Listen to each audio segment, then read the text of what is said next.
Welcome to the today's session. And yesterday we had discussion about concept of logging. Apart from having discussion about the concept of logging, we were talking about REST template. In the REST template, we come to know that how exactly we can create a consumer application, and it was actually a very bare simple topic. Then we heading toward the next topic, and the next topic is all about the Spring security. So when actually we were talking about the concept of Spring security, then very basic things yesterday we did.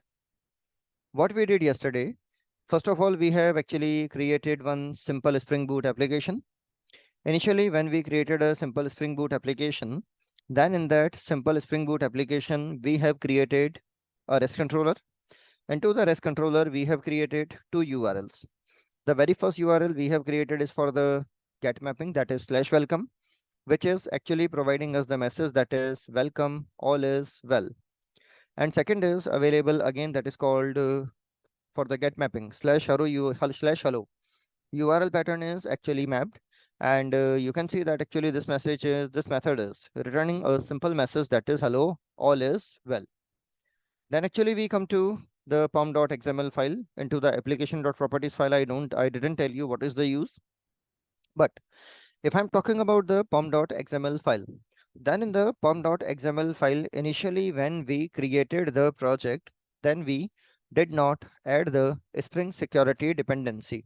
And let's say that initially I'm saying that Spring security dependency, I am not adding initially. When we are not adding the Spring security dependency, thereafter, if we are going to do right click, and after doing the right click, first of all, definitely it will be good to update the project. So first of all, I am updating the project. Initially, this project we are creating without Spring security. If we running this application, let's say we are pressing Alt Shift X B. So you can see that upon pressing Alt Shift X B, the console is actually getting started, and Tomcat server is getting initialized. Apart from that, live load reload server is also working. What is the mean of live reload server is working? Means actually dev tool dependency is working. Then everyone, if let's say that we are going to Postman, and into the Postman, definitely the port number is 8080 for this application. So in the Postman, we are going to hit the initial URL. The URL that we are hitting is called the localhost 8080/welcome is what we are writing. So you can see that actually the URL is perfectly accessible, no problem, because there is no Spring security actually applicable here. If we are hitting the next URL, the URL is actually we are writing /hello. So this /hello URL is also what exactly working perfectly. Now let me talk about the next case. So while talking about the next case, you can see one thing that actually we are going to client controller. Into the client controller, all URL are accessible by default. But if we go to pom.xml, and after going to pom.xml, let's say that if we are uncommenting that dependency, means now Spring security dependency is added. Means now Spring security dependency is added, Spring Boot starter security. Now the application is getting restarted. If you wanted to re-update the project, then definitely you can, yet because DevTool dependency is already taking care for the same. So here Spring security dependency is already available here. Now thereafter, again, I am coming here, and after coming here, I am hitting the URL /welcome. See, before hitting the URL, you can see that if I'm talking about the status code, then the status code available here is 200, that shows okay. The same status code 200 was available for the URL /welcome, and the same status code is available for the URL /hello. 200 means everything is successful and the code is perfectly working. Now, after adding the Spring security, let's say that if I am hitting the same URL again, after adding the Spring security, I think I have to restart the application. Yes, I have to restart the application. Let me once actually off this application. And after turning off this application, then again, I wanted to run this. First of all, let me update the project once again. So clicking on OK. Okay. So again, let me run this project. Alt Shift XB is what I'm pressing.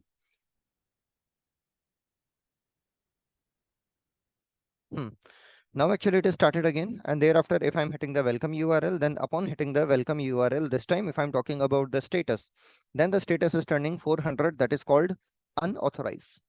What is the meaning of status code unauthorized is? The meaning of the status code 401 is you are not authorized so far, or you can say that you are not logged in so far, and the resource that you wanted to access is a login protected resource. Is that point clear? The resource that you wanted to access is a login protected resource, and so far you are not logged, but still you try to access a login protected resource. That's why it is providing the resource, providing the status code that is called 401. So 401 is simple. Actually, you can say that unauthorized. It is used to show that actually so far you are not authenticated. So far you are not authenticated. Now everyone, in this condition, if I'm talking about the username and the password, then you know it very well that by default Spring is used to create one user with the name is user. And if I'm talking about the password, then the password is generated by default, and that password is available on the screen. That password is available on the screen. So this time what exactly we are going to do? So very first thing is that everyone, I have to make login. In case of Postman, how to make login? To make login into the Postman, first of all, I have to go to the authorization part. After going to authorization part, I have to select the authentication type, that is called basic authentication. Then into the username, I have to type the username, that is user. And for the password, we have to type whatever password generated there. After generating this password, then I'm clicking on the send button. And when I'm clicking on the send button, then you can clearly see that it is writing 200 OK. It is giving me status 200 OK, and we are getting the message welcome, that is all is well. Now, by keeping all this information as it is, if I try to access the next URL such that the name of the next URL is called the hello, so this time the hello URL is also working 100% OK. This time in case of Postman, if I'm talking about the authentication system, then right now the authentication system that is working is referred as the basic authentication. And yesterday when I was talking to you about the basic authentication, then I told you one thing, that in case of basic authentication, username and password, they are concatenated using colon operator. Username, that is actually user in our case. Username, that is actually user in our case. And if I'm talking about the next part, that is password, which is that part. First of all, both part will be concatenated using the colon symbol. Once actually both are going to be concatenated using the colon symbol, then everyone we are going to write down the next part. And the next part that actually we are going to write down is here actually base 64 encoding will be applied. Here actually base 64 encoding will be applied.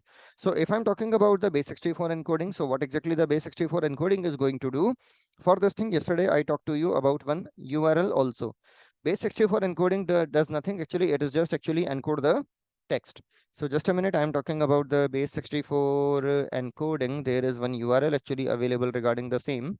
Yeah, the name of the URL is base64encode.org. So into the base64encode.org, first of all, let me pass this value. And after passing this value, if we are going to encode, then you can see that sequence is actually getting generated here. The sequence is actually getting generated here. So what happened first? Initially, whatever be your username and colon, and then whatever be your password, they are actually combined. On this combined part, base 64 encoding is applied. Once the base 64 encoding is applied here, then actually we are going to get a encoded message. Now what is going on? Using this encoded message, first header will be created. And if I'm talking about the name of the header, then the name of the header is going to be authorization header. The name of the header is going to be authorization header. And if I'm talking about the value for this header, then the value of this header is first basic word will be written, and after basic, whatever be the encoded value is, it will be provided. Always remember one thing. If we are talking about the HTTP headers, then HTTP headers are nothing but simple key value pairs. HTTP headers are nothing but they are simple key value pair.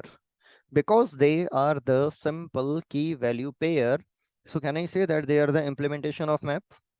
Yes or no?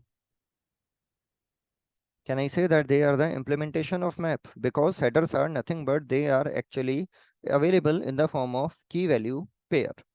And if you remember one hierarchy, then actually into the java.util, one interface is available. The name of the interface is called map interface. Below this map interface, one interface is available into the Spring. The name of the interface is called multi-map interface. Into the multi-map interface, actually, if we are talking about the key, then key is going to be, let's say, of type K. But if I'm talking about the value, then value is going to be a list of value. Means for a single key, multiple values can be stored. Below this interface, there is one class available. The name of the class is actually called the HTTP header class. So this is one hierarchy that actually I think we already have taken into the discussion.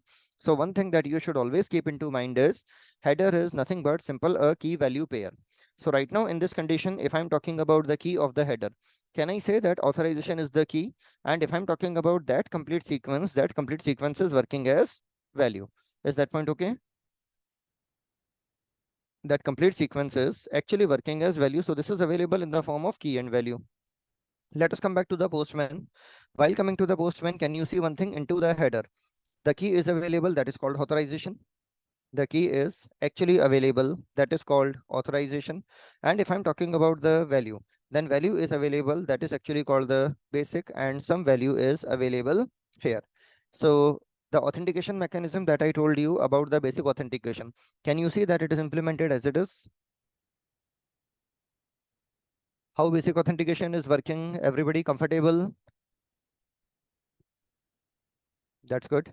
So this is what actually the basic authentication is working, and we are using the same thing in case of the Postman API. Other headers are also available, like it is talking about the cookie. Apart from the cookie, it is talking about the Postman token, host is available, then user agent is there, what exactly it is accepting, what kind of encoding is there, what kind of connection is there. Similarly, if I'm talking about the responses, then in the responses, one cookie is available. The name of the cookie is going to be the JSession ID. And if I'm talking about the header, then the value of the header is going to be E395, some random value.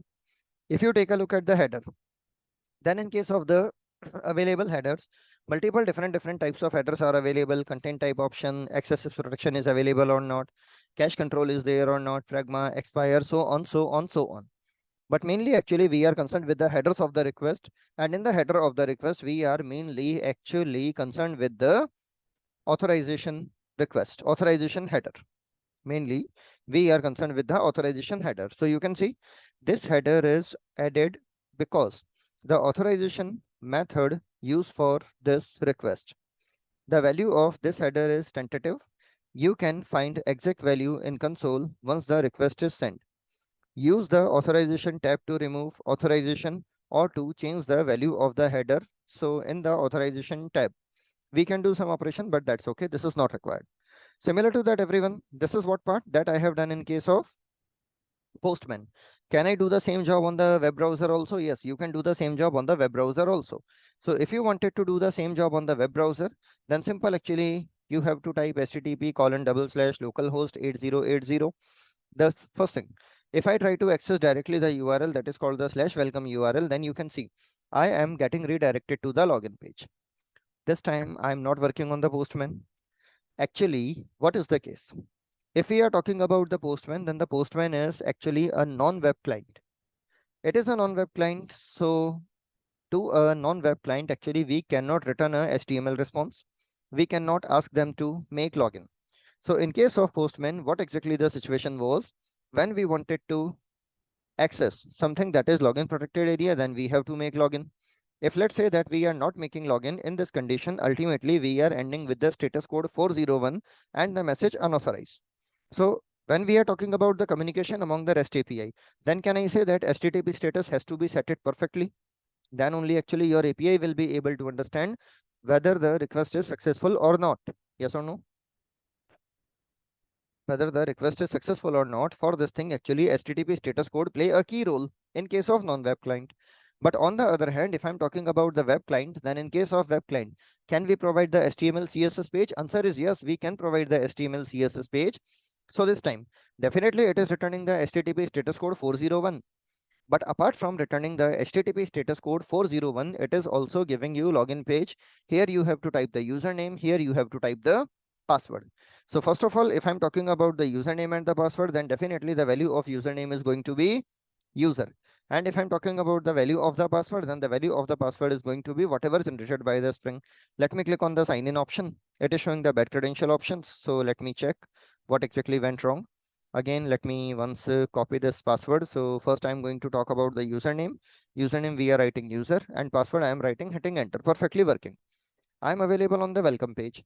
After the welcome page, if I'm talking about the hello, is it accessible? Yes, it is accessible. After hello, let's say that I wanted to make logout. So I'm hitting the logout. It is also working perfectly. So first part, what is basic authentication?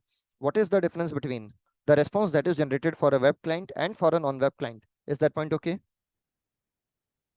What is the difference between generating the response for a web client and for a non-web client? Is that point okay? Now let me talk about the next part. Now let me talk about the next part. So while talking about the next part, let me have a discussion about the next thing.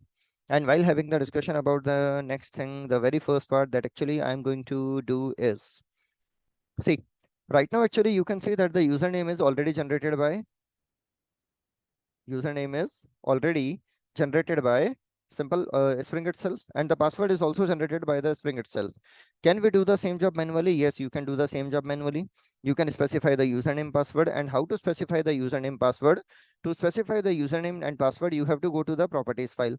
After going into the properties file, their property is directly available by which you can specify the username and password also. Can you see that there is one property available, that is spring.security.user.name. The name of the property is called spring.security.user.name. Here, whatever username that you wanted to provide, you can. Similarly, next thing is available, spring.security.user.password is the next thing that is available. For the password, let's say I am writing the value 12345 is the password that I am writing. Let me save this. Thereafter, I have to actually restart this application. So I am relaunching the same application again. Take a look at the console. Right now, application is started successfully. Anyone can spot randomly generated password here? Or can I say that no password is actually generated? Yes. Why exactly no password is generated? Because this time username and password is specified into the properties file. So because you are creating the user, that's why. Spring says that I am not going to create a default user because you have created the same. Is that point okay? Because you have created the same. That's why Spring is not going to generate a default username and password in this condition. This is one point actually that we have to take care. Then everyone talking about the next part. Okay, sir, can we make the login using this application? Answer is yes. So for example, right now available on the web browser. And once I'm available on the web browser, let me refresh this page. And after refreshing this page, then first, if I wanted to access the URL welcome, I cannot. If I'm talking about the username, username is going to be Masai. If I'm talking about the password is going to be 12345. Then this username password is working perfectly. So how to configure the username and password into the application, into the Spring application using the properties file? Is that okay? How to configure the username and password into the Spring file, into the properties file. This thing is okay, simple. Spring.security.user.name, spring.security.user.password. These are the things that actually you have to do. Okay, now actually you can see that by default, whenever we are writing any URL, then actually all the URLs are login protected. Yes or no? Whenever we are adding the Spring Security dependency, then upon adding the Spring Security dependency, actually whatever be the URLs available, all the URLs are turning login protected by default. Okay, this is one point. I wanted to exclude some URLs. The point is that I wanted to exclude some URLs. So right now, if I'm talking about the challenge available in front of me, then one of the challenge available in front of me is that how to exclude the URLs from login. And next thing is available, can I access details of user in my code? Can I access details of user in my code? This is one more important part that actually I have to take care. So I'm going to discuss to you about the two agendas. The very first agenda that actually I'm discussing to you is, can I access the detail of the user in my code? Which user? Definitely logged in user. Can I access detail of logged in user in my code? And second thing is available, that is how to exclude the URLs from login. These are the two things that I wanted to discuss you. So very first thing, everyone, I'm going to write down one code. That code initially may look slightly, you can say that, mysterious for you, what sir has done. but just actually focus on this code. I'm going to print the detail of the logged in user and username. So first thing, I'm talking about one class. The name of the class is actually called the security context holder class. Security context holder class. Into the security context holder class, there is one method available. The name of the method is actually called the get context method. So first of all, everyone, that I am getting the object of security context. Just actually focus on the one using static using static security context space get context method of security context holder class. This is the first part that actually I have done. Security context. After talking about the security context, then I am calling the one more method. The name of the method is called actually authentication method. The name of the method is actually called the authentication method. Okay. And after the authentication, then I am writing one more method. The name of the method is actually called the get principal method. The name of the method is called get principal method. Just actually, I will explain you everything. So this time, I'm actually downcasting those principal to a different class. The name of the class is called actually user class. The name of the class is actually called the user class. So I wanted to downcast the same thing to the user class. Just a minute.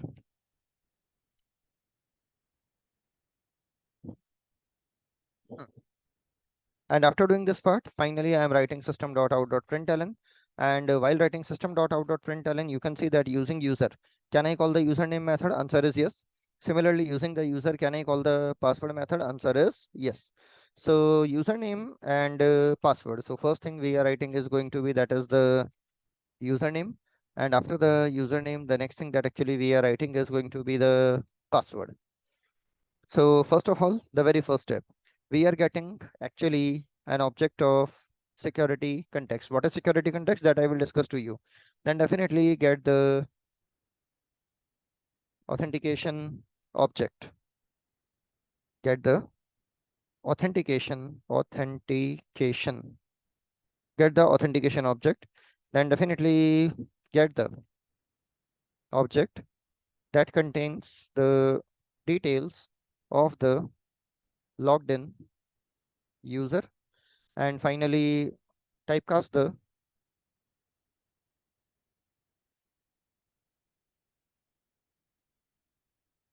principal object to user object.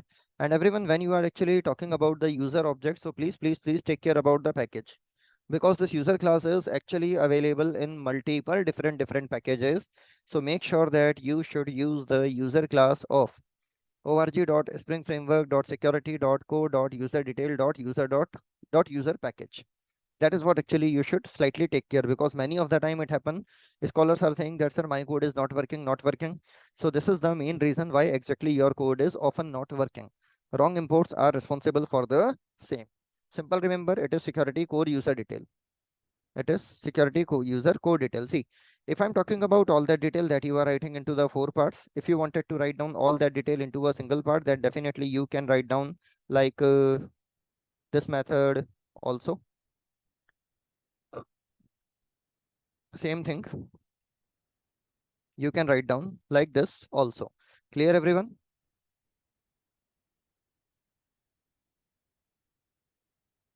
So the above same code can be written as the above same code can be written as like this. No problem. Both approaches are okay.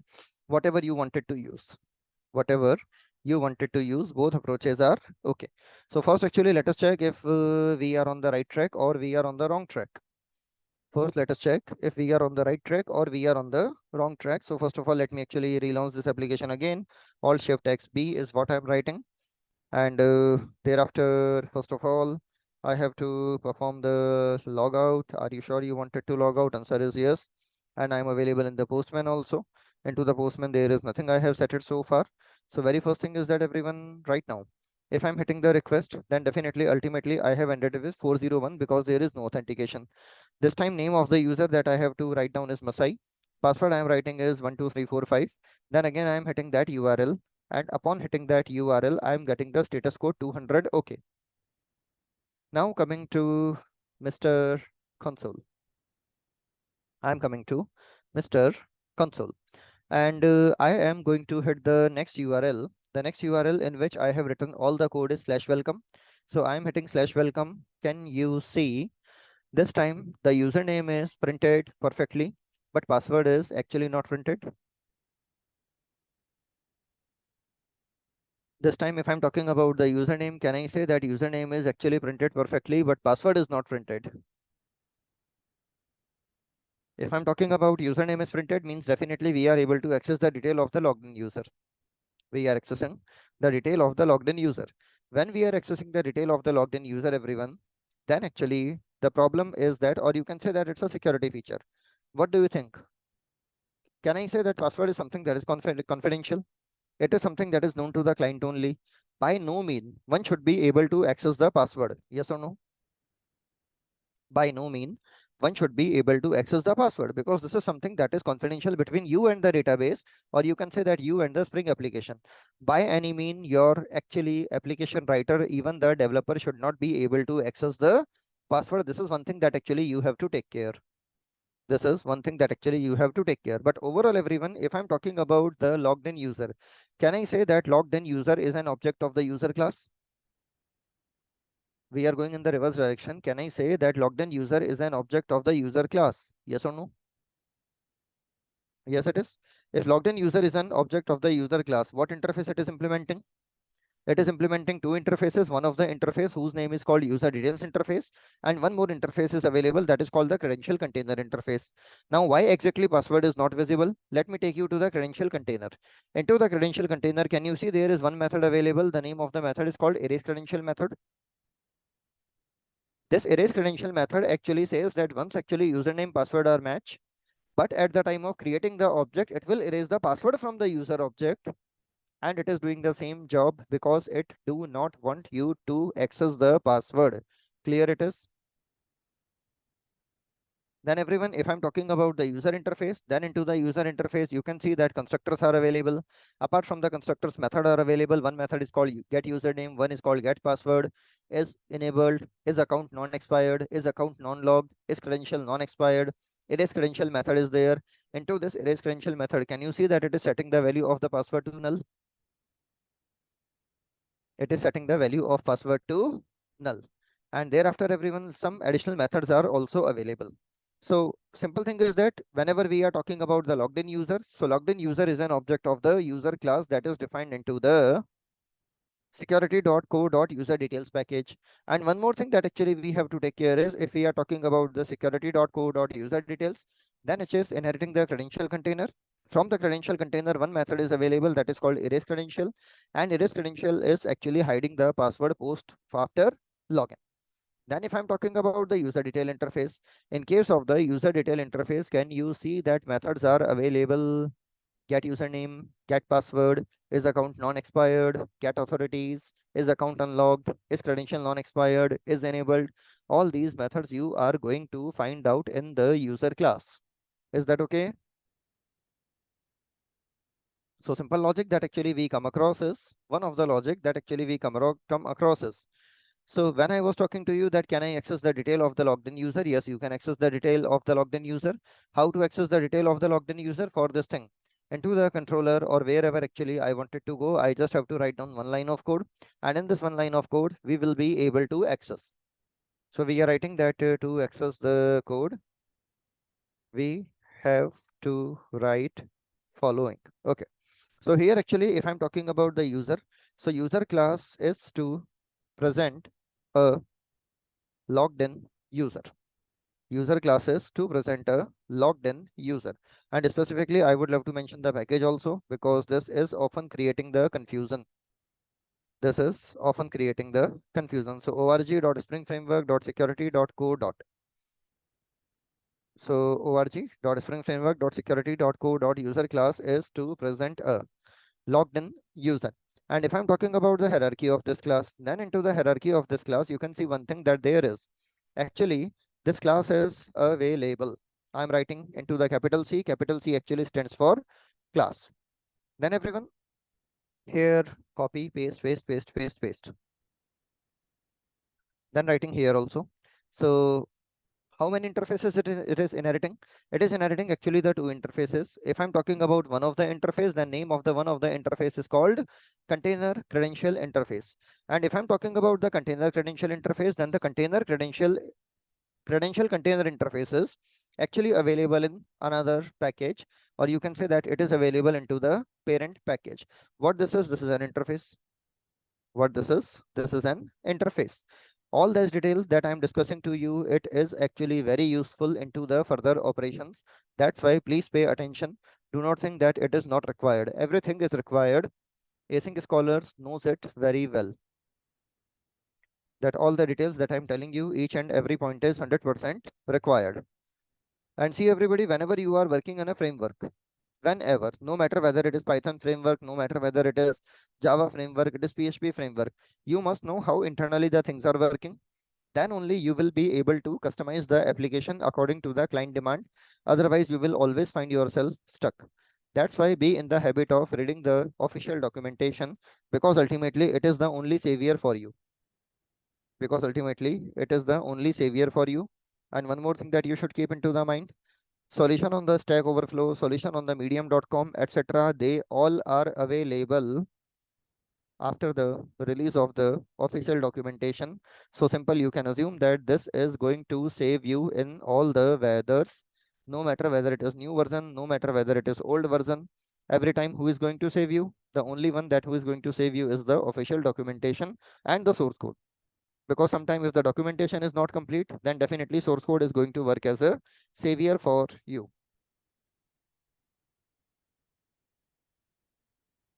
So two interfaces are there. Two interfaces are there.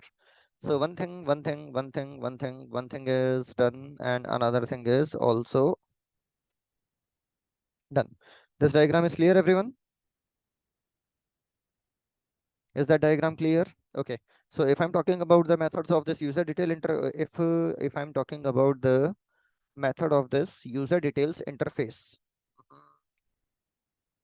Mistake, mistake, mistake, mistake, mistake. Hmm.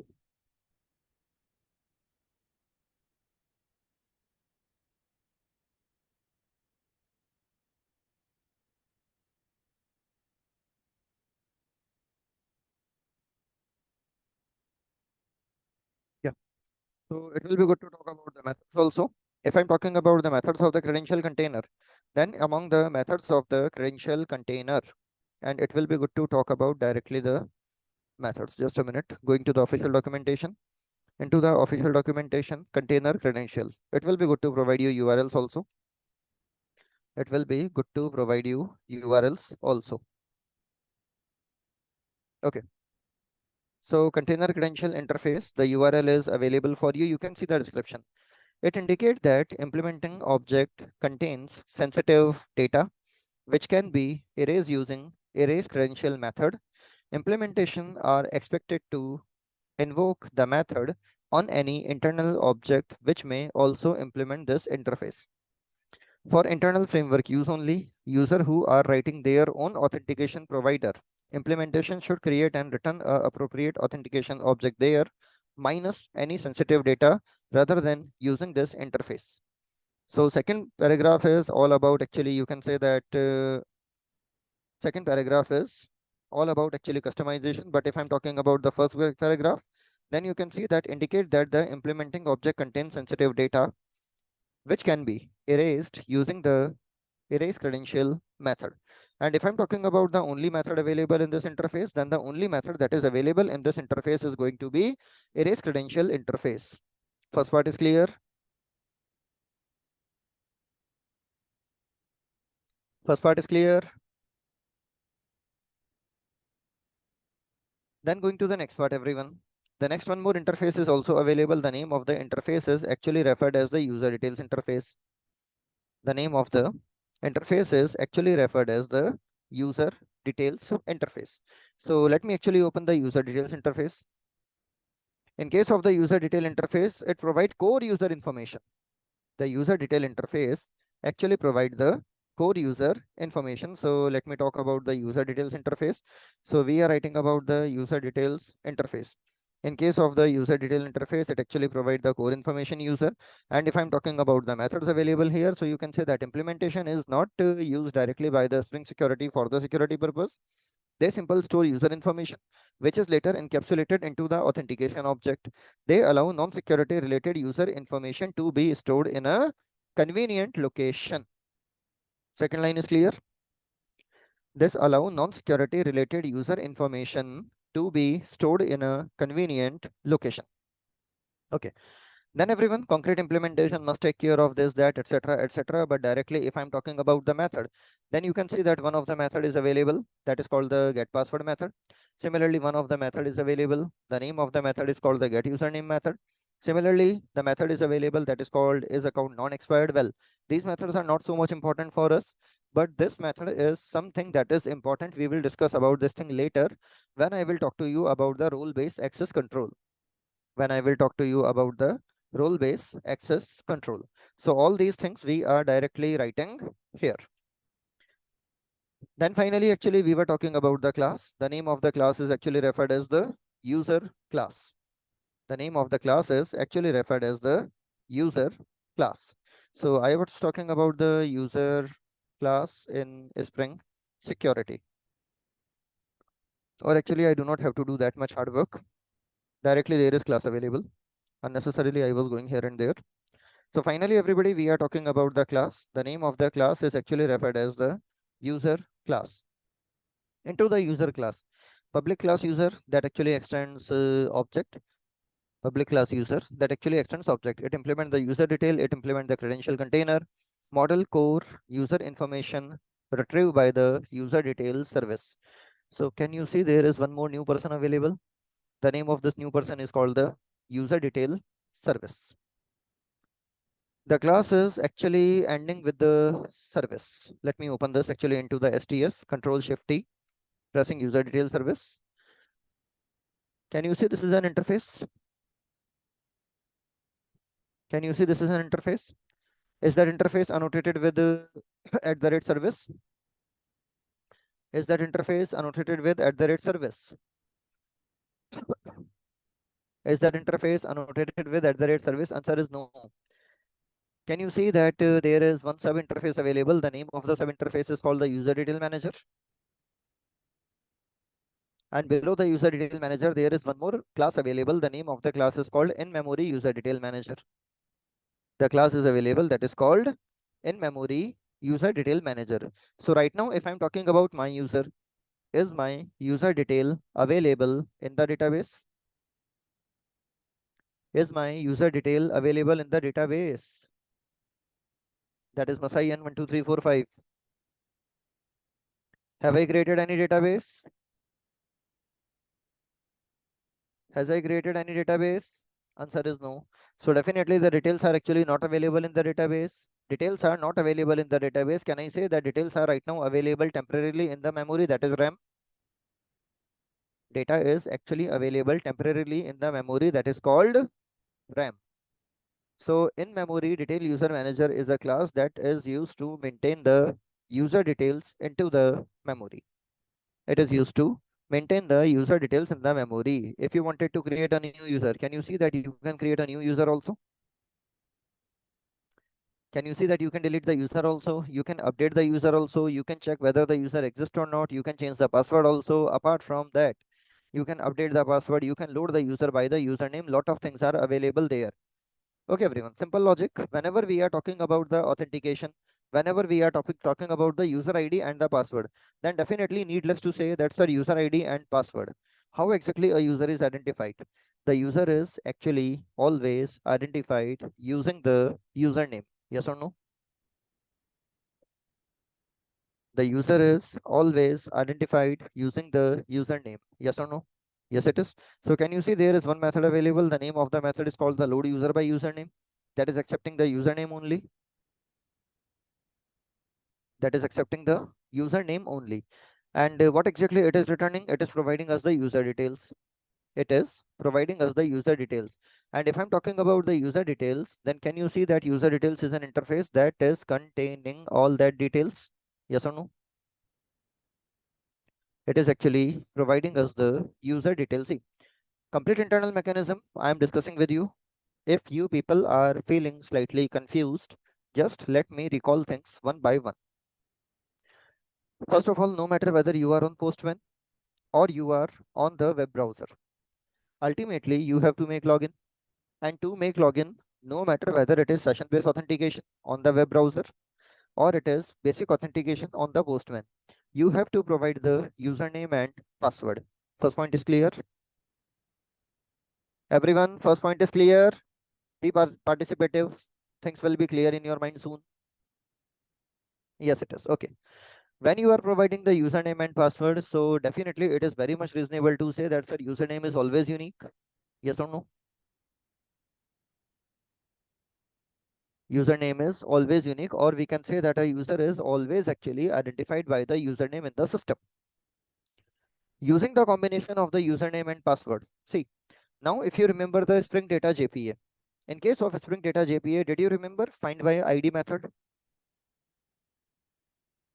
Yes. Did you remember that we can create the custom method also very much like find by name, find by marks? Yes, it is. So can I say that in this case, if there should be some database, then there can be a method available that is called find by username. There can be some method available that is called find by username. Okay. And actually you can see that because we are not talking about actually any database right now, the information is simple available into the memory. So definitely it is needless to talk about the repository layer. Yes or no? Right now we are not talking about database. So it is completely illogical or nonsense to talk about the database layer. This time you can see that there is one service class available and the service class is having one method. The name of the method is called load user by username method. What actually it is accepting? It is accepting the username. What actually it is returning? It is returning a user detail. And if I'm talking about the user detail, then can I say one thing that user details is an interface? So can I say that when actually it is returning user details, so practically it is not definitely returning object of an interface, it is going to return object of the implementing class. And if I'm talking about the implementing class of user detail, can I say that user is the implementing class of user detail interface? Yes or no? Yes, it is. So ultimately, if I'm talking about this method, then this method is going to return an object of user class. Yes or no? And if I'm talking about the object of the user class, then definitely object of the user class is containing all these methods. It is containing the username also, it is containing password also, it is containing authorities also. And why exactly it is not providing us the password? Simple logic, for the security purpose, because password is a sensitive information, and whenever you are going to return the user object, you must never provide the sensitive information. So by default implementation says that I'm going to set the value of password to null. In future, let's say if you are having Aadhaar number, let's say you are having PAN number, or you do not wanted to expose the email ID, all these detail also you wanted to set to null in the erase credential method at the time of overriding. Is that okay? Please respond.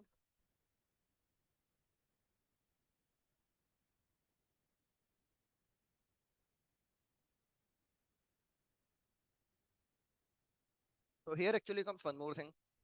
Can I say that Spring Security internally uses a user detail service? Into the user detail service, it is using the load user by username method to get the user detail. Yes or no? Simple logic, we can say this thing. We can say this thing. So I'm writing here the remark that Spring Security actually uses the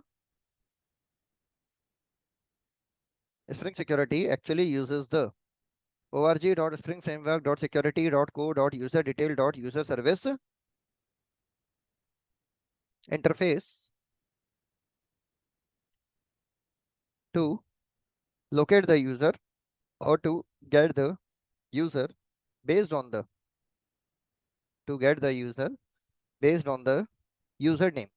And this interface has following methods.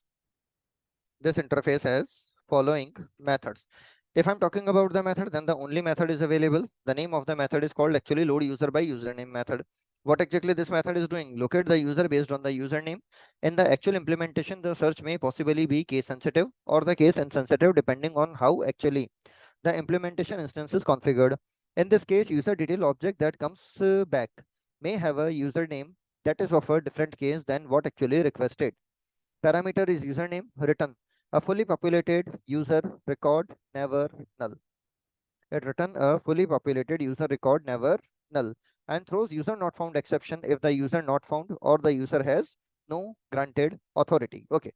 This method is responsible or Spring Security is internally using the user detail service interface. So what exactly takes place? See, just again one small part. We are on the browser. We are typing the username and password. After typing the username and password, internally the Spring Security is using the user detail service interface. And right now for this application, if I'm talking about the user detail service interface, it is using a class. The name of the class is actually referred as in-memory user detail manager class. The name of the class is actually referred as the in-memory user detail manager class. You can see the implementation, non-persistent implementation of the user detail manager, which is backed by in-memory map. Manually, mainly intended for testing and demonstration purpose, where a full-blown persistent system is not required. So what is the use of in-memory user detail manager? Is that okay? What is the use of in-memory detail manager? Is that okay? Simple. This is a kind of, you can say that only for the testing purpose. This is something that is actually available only for the testing purpose. And here everyone, can you see that logging framework is used here also? It is actually maintaining the user detail into the map. And there are methods available. And into these methods, you can say that you can create user, you can drop user, you can delete user, you can update user. The only method that is actually useful for us is load user by the username method. Can you see that it is performing case insensitive matching? Can you see that it is performing case insensitive matching? Yes or no? Definitely, because it is converting the username into the lowercase letter, and after converting the lowercase letter, then it is going to match. So no matter whether you are typing the username into the capital letter or you are typing the username into the small letter, there is no difference. Is that okay?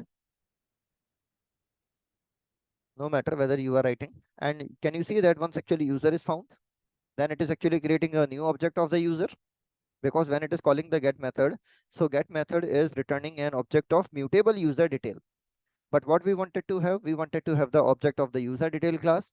And you can see one thing, that it is setting the username, it is setting the password, it is setting the is enable, it is setting the is account non-expired, credential not expired, all detail it is providing. And one thing you should take care is, if I'm talking about this constructor, in this constructor, it is providing each and every detail. It is actually providing each and every detail. So using this constructor, the object of the user is going to be created here. Then everyone, finally, because this method is overridden, so it will automatically set the value of password to null. So one of the implementation that available is called actually called the in-memory user detail manager. So non-persistent implementation of user detail manager, which is backed by in-memory map, mainly used for this purpose. And user detail manager, apart from that, it is talking about user detail password service also. So if I'm talking about the user detail password service, it is used to update the password. That is not something very much useful for us. So let me talk about this implementation again. So I was talking to you about the interface. The name of the interface is going to be that one. So this is one interface available. This is one interface available. And if I'm talking about implementation of this interface, then implementation of this interface is available to us. The name of the implementation is called in-memory user detail manager. And if I'm talking about the package, then package is going to be that one.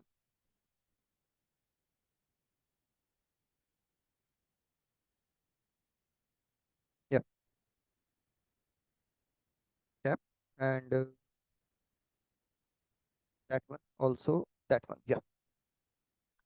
This is a class, and the above is definitely an interface.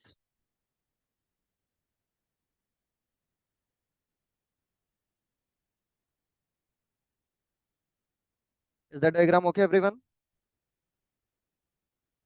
Is that diagram okay?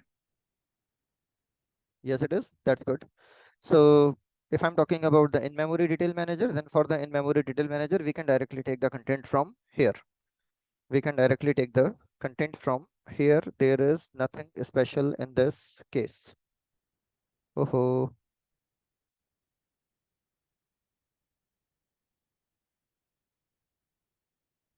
so non-persistence implementation about this class. Further classes are also available that we will discuss to you. Don't worry. Further classes are also there. We will discuss to you. This is actually, I'm just actually setting a foundation. So summarization. First of all, user is going to click, user is going to provide the username and password. Right now, I am not using the database. So definitely my user detail is available in the memory only. User is typing the username and password. When user is typing the username and password, then there is one interface available. The name of the interface is called the user detail service interface. Into the user detail service interface, there is one method available. The name of the method is called load user by username method. It is going to load the user on the behalf of the username. After loading the user on the behalf of the username, it is going to provide us an object of user details, but actually the user detail is an interface. And if I'm talking about the implementing class of the user details, then the implementing class of the user detail is called the user class. So ultimately we are going to get object of the user. If we are talking about the method available into the user detail interface, get password method is available, get username method is available, get authorities method is also available. And one more thing that is to be noted down here is actually it is implementing credential container interface. The credential container interface is actually responsible for erasing the sensitive information. That's why after making login, we are getting the user object. In the user object, username is available, authorities are available, it is enabled, it is disabled, it is logged, its credential expired, all that detail is available. But password is not available because password is a sensitive data. Is that point okay? Is that discussion okay, everyone? Just 3 or 4 responses so far. Okay. So we are getting the user ID, we are getting the password. Okay. This is one part that actually we have taken into the consideration. Okay. If I'm talking about the postman, right now into the postman.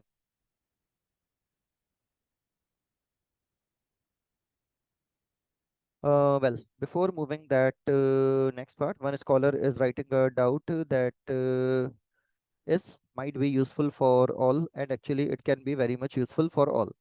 So the very first thing is that one of the scholar is asking a doubt that can we make data sensitive at our own? Simple logic. Interface is available for you. Can't you write down your own implementation? Interfaces are available for you. Can't you write down your own implementation? Answer is yes. So you can do anything. This is the beauty of Java. Things are available for you. You can use them as it is. If you wanted to customize, then you can customize them also. Clear?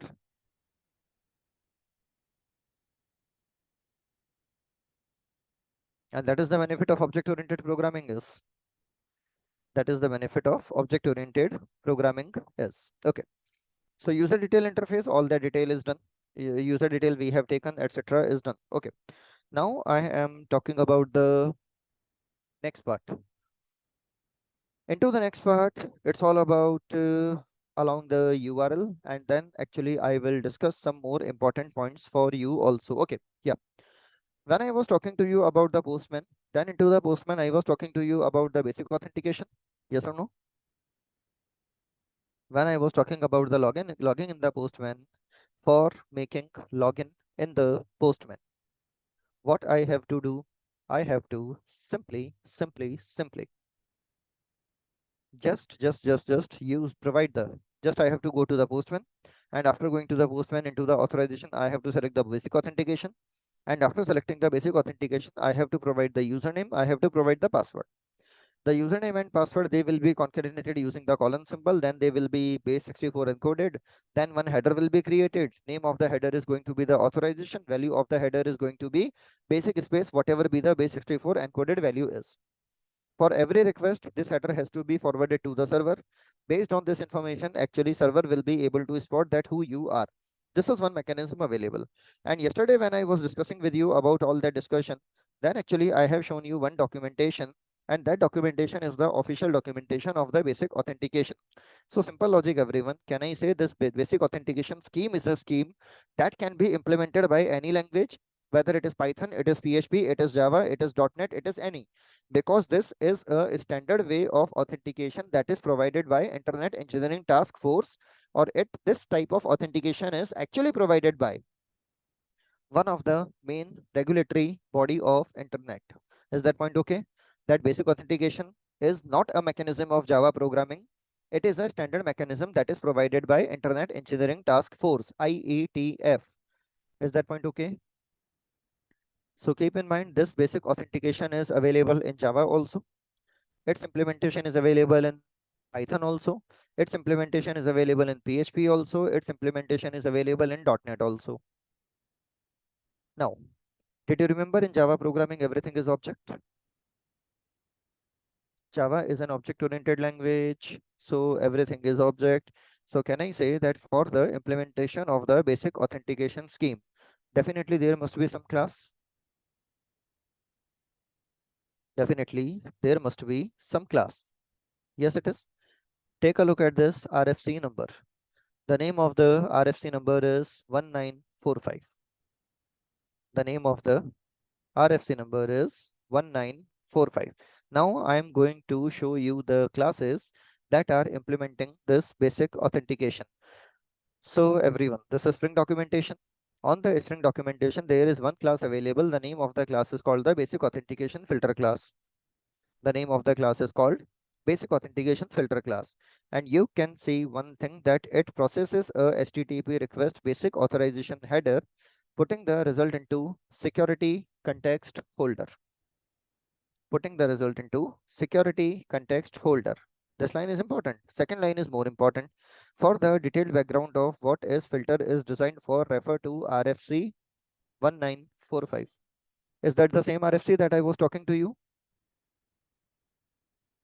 Is that the same RFC that I was talking to you? So keep in mind, this is not a concept of Java programming. Actually, multiple types of authentications are available. This is basic authentication. Apart from authentication, apart from this type of authentication, secret key authentication is also available. OAuth authentication is also available. JWT authentication is also available. And uh, further, means total 7-8 types of authentication is what I have already seen. Or how to authenticate or how exactly a user will be authenticated. All these standards are already setted by IETF, that is Internet Engineering Task Force. A framework has to provide implementation of them. If I'm talking about basic authentication, so basic authentication is something that is very easy to understand. And this type of authentication is definitely not useful for the production purpose. This type of authentication is only used for the demonstration and for the learning example. But in case of the basic in case of this basic authentication, in case of this basic authentication scheme, what is the problem? The first problem is that everyone, if I'm talking about the username and password, then the username and password are provided with the help of header. Can we access the header on the server side? Answer is yes. Can we decode the information from base 64 to text? Answer is yes. So can I say this is not a secure mechanism? Can I say this is not a secure mechanism? Yes or no? Yes, it is. So this is just for the learning purpose. In the real life application, you are almost not going to use this basic authentication system. Only for the testing purpose, you may use that. Only for the testing purpose, you may use that. For the basic authentication scheme, there is one class available in the Java programming. The name of the class is actually referred as the basic authentication filter class. And if I'm talking about the basic authentication filter class, what exactly it is doing? It actually performs the authentication using the RFC 1964. It actually processes the basic authorization header. And after authorizing the header, it is providing the result into the security context holder. It is putting the result into the security context holder. So can you see one thing? I have used security context holder here. When I was to get the information of the logged in user, then I was using security context holder. What exactly the security context holder is? Actually, this is containing several objects that are required after making login. This is the simplest definition that you can understand. This is the simplest definition that actually you can understand. There is one more class available that is called the security context. Actually, this is an interface. Interface defining the minimum security information associated with the current thread of execution. Then I will discuss to you about this get authentication also. I will discuss with you about the principle also. Everything I will discuss with you. We will create a, you can say that kind of circle. So overall, if I'm talking about the security context holder class, so the security context holder class is actually containing all the details that are required by the Spring security after making login. This is basic thing. Okay. One more thing. Basic authentication filter, which is the superclass of basic authentication filter, once per request filter class. Who is the parent class of this class? Generic filter bean class. And can you see this interface or this class? See, basic authentication filter. Above the basic authentication filter, we are having once per request filter. Above the once per request filter, we are having generic bean filter. All URLs in front of you. Once per request. Above the once per request, there is one class available. The name of the class is called generic filter bean class. Can you see that generic filter bean class is implementing a list of interfaces? Generic filter bean class is actually implementing a list of interfaces. Among them, I am mainly interested into the first interface, and the name of the first interface is actually referred as the filter interface. Is that okay? Name of the interface is actually referred as the filter interface. And if I am talking to you about this filter interface, please take a look at the package. Is the filter interface part of a Spring framework? Take a look at this package name. Is it part of a Spring framework? No, it is actually part of Jakarta.servlet package. What is the story? Just listen. Java was available in 1995. Answer is yes. In 1995, Java was having no support for the web component. On the name of the web component, it was supporting only one thing, that is called applet. Then it comes the era of 1999. In the era of 1999, Java launches a new technology for web development, and name of this technology was referred as the servlet. Servlet was a successful technology, but it was actually very much difficult to write down. Then in the year 2000, Java come up with a better version of the servlet, and this better version of the servlet is what actually referred as the JSP. This better version of servlet is what exactly referred as the JSP. Then actually further technologies, EJB container, etc., they were in process. Then comes the year 2004. In the 2004, Spring was there in the market. In the 2014, Spring Boot was available in the market. In the 1999, when actually Servlet was launched, then actually, if I'm talking about Servlet, so Servlet is for web application. And whenever we are talking about web application, so web application is always going to work on the request response model. Yes or no? Web request is always going to work on the request response model. Yes, it is. And whenever we are talking about a web application, then actually login is a kind of basic requirement. Yes or no? Yes, it is. And because login is a kind of basic requirement, so to implement the login functionality, Servlet come up with the concept of filter. Servlet come up with the concept of filter. What exactly the filter is? You can simply assume that sir, filter is very much like a gatekeeper. Whenever any request wanted to enter into our system, or before any request is going to be processed by the container practically, the very first thing it has to go through the filter. So can I say that filter is capable to intercept the request? Can I say that filter is capable to intercept the request? Answer is yes. Even actually filter can check what exactly information is available into the request body, what exactly information is available into the request header, everything it can access. If it can access everything, then can it also access that whether it contains the cookie or not? Answer is yes. Can it check whether the user is logged in or not? Answer is yes. Can it check whether the user is able to access that particular URL? Answer is yes. So can I say it is a kind of gatekeeper who is completely responsible for checking the request, whether the request is valid or not. It can access all the request data, and definitely it is capable to, you can say that, do the micro analysis of the request, and using the micro analysis of the request, it can identify what to do, whether to let it go for processing, or whether this request is required to be aborted immediately, or we have to throw some exception. Is that point clear, everyone? That filter is very much like a gatekeeper. Yes or no? Yes, it is. And this gatekeeper is very smart. This gatekeeper is very, very smart. This gatekeeper is able to intercept the responses also. So for example, let's say one request is coming. Servlet filter, the filter is finding that, okay, request is fine. Let it go into the system. Into the system, request is processed. Now it is time for the response. Filter can check the response also.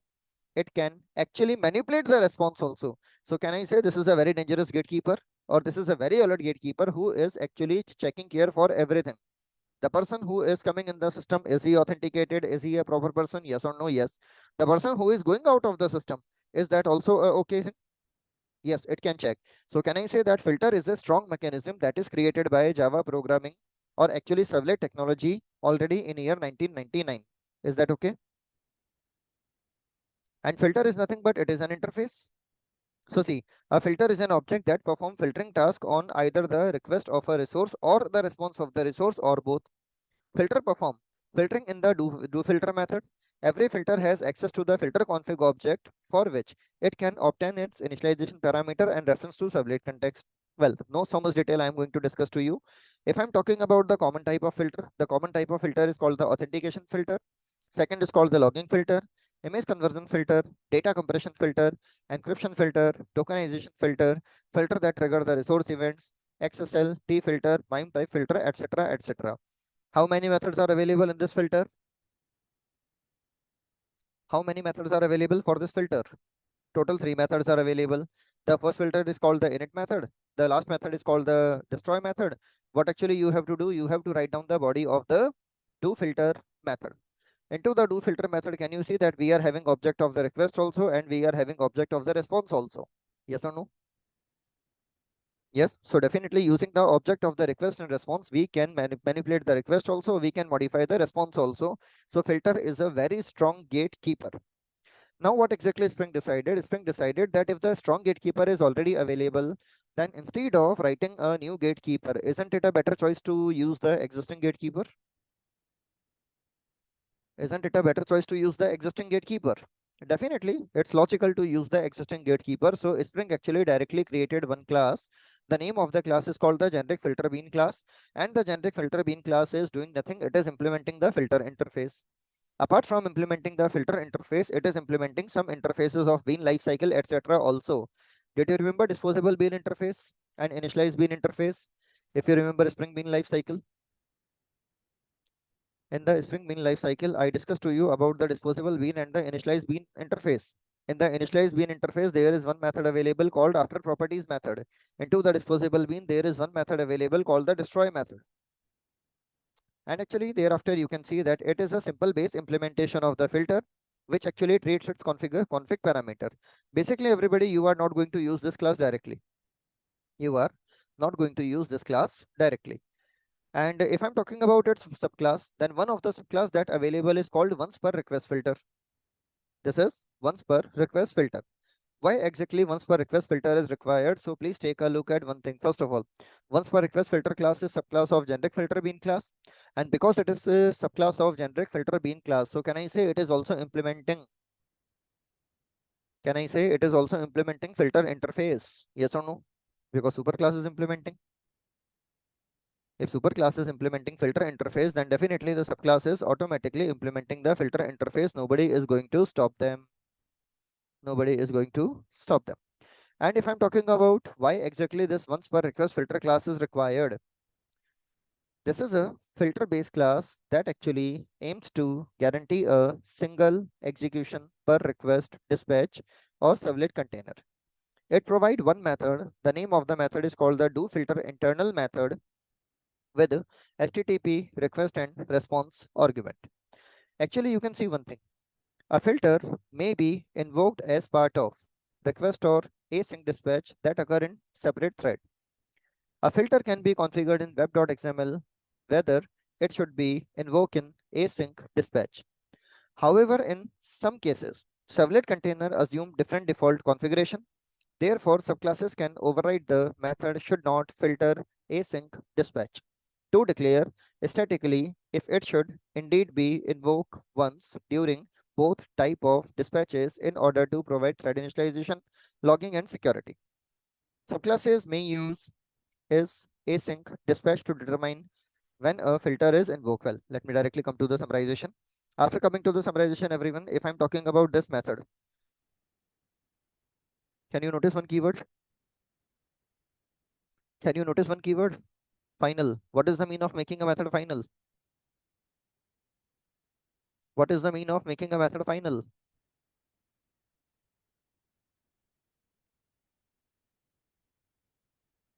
We cannot override in the subclasses. We cannot override in the subclasses. So here, everyone, the thing that is to be noticed here is, can I say that do filter method is overridden here and it is final? Okay, let it be. Let it be. One more method is available. The name of the method is called the do filter internal method. And one more method is available. The name of the method is called should not filter async dispatch. These are the two methods that are mainly useful. What exactly do filter internal method is doing? Same contract as for the do filter, but guaranteed to be invoked just once per request within a single request thread. Within a single request thread, it will be executed only for one time. There is one more thing available, should not filter async dispatch. The dispatch type jakarta.servlet.dispatcher.async means a filter can be invoked in more than one thread over the course of single request. Some filter need only to be filtered in the initial thread, while other may need to be invoked at least once in the each additional thread. Overall, what is the story? See, for example, everyone, let's say that there is one request available, and that one request try to access one resource for the 4 time. There is one request, and one request try to access a resource for the 4 time. So what do you think? All 4 time authentication is required to be checked, or authentication should be checked only for first request? What's your choice? There is one request. The one request wanted to access. There is only one request, and one request actually wanted to access a resource for the 4 time during its life cycle. The request is authenticated for the 1 time. It is accessing the resource. After few times, again, it is demanding for the resource. Is there any logic of authenticating again if it is same request? Definitely no. That's why actually this class is implemented in the Spring filter. Because if I'm talking about the default filter, then the default filter actually demand for the authentication every time. But once per request filter is having that beauty, it says that for a single request, if you are authenticated, then actually no need to re-authenticate yourself again and again during the entire life cycle of that request. But if a new request is coming, then you have to authenticate. So can I say it is once per request filter? So during the life cycle of a request, once you have authenticated, then again you do not have to authenticate. This is the main beauty. So it is a time saving operation. Is that clear? It's a time saving operation. And what is the beauty this time? Actually, it has make the do filter method as final method. And instead of it says that if you wanted to write down something for the authentication related, then write down into the do filter internal. Then write down into the do filter internal. So if you are writing something into the do filter internal, so can I say that if I'm talking about the basic authentication filter, so basic authentication filter has to provide the body of the do filter internal. Make sense, everyone? Basic authentication system has to provide the body of do filter internal, because do filter is not available for this. Because do filter is not available for this. So lot of methods are available here. Let them be as it is. Lot of methods are available there, and let them be as it is. So funds, basic authentication filter, but overall all that discussion. Just one thing. Can I say that Spring Security is working on the concept of filters that are actually provided by Servlet? Spring Security is actually working on the concept of filters that is provided by Servlet. Yes or no? Okay. Now simple logic that I'm asking. Okay. Have you listened about the dispatcher servlet? Have you listened about the dispatcher servlet? Yes. If you remember, then during the Spring Web MVC, I told you one thing, that whenever a request is coming into the Spring Web MVC, very first that request will come to the dispatcher servlet, because dispatcher servlet is very much like working as the reception. Yes or no? Dispatcher servlet is very much like working at the reception, because he will decide where to forward that request, because first request will come to the dispatcher servlet. From the dispatcher servlet, the request will be provided to the handler mapper. The handler mapper will provide request to the controller. Then the controller will actually provide the request to the method. Then from the method, whatever processing is there, it will be done. And then response will be provided. Now, one thing that you should keep into mind, whenever a request is coming, sometimes this question is asked in the interview. Let's say that you are using Spring Security in your project, So definitely you are using filters. Yes or no? Answer is yes. Which part will be executed first? Request is coming.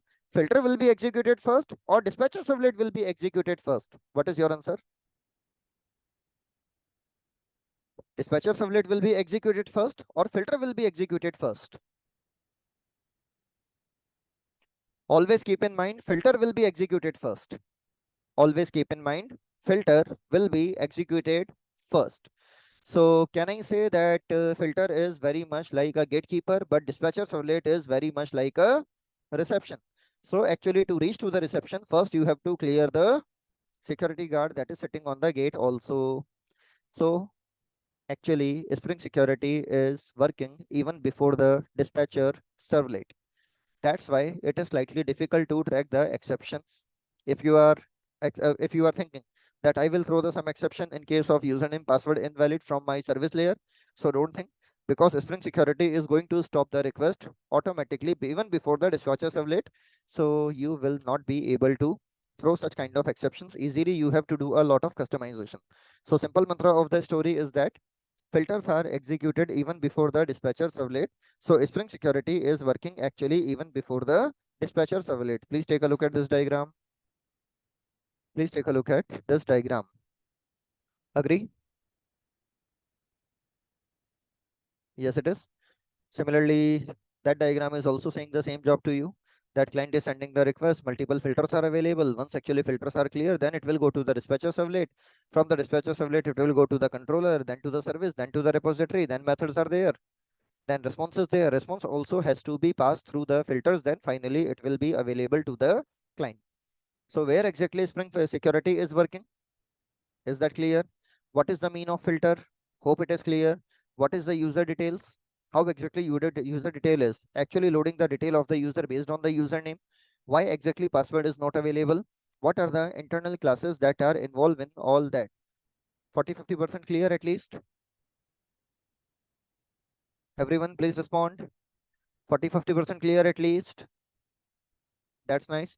For rest of the things, definitely you have to do self-study. You have to do 2 to 3 revisions. Then you will be able to do the same thing.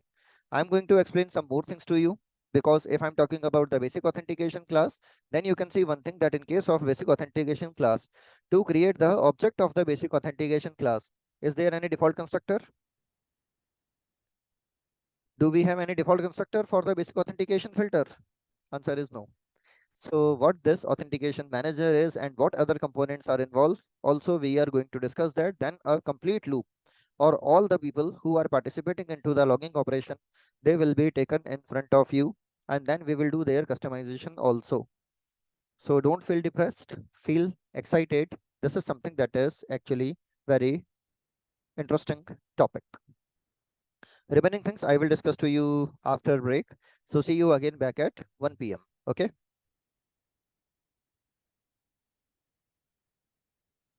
Let me stop the sharing and going to more part thereafter. Let me. So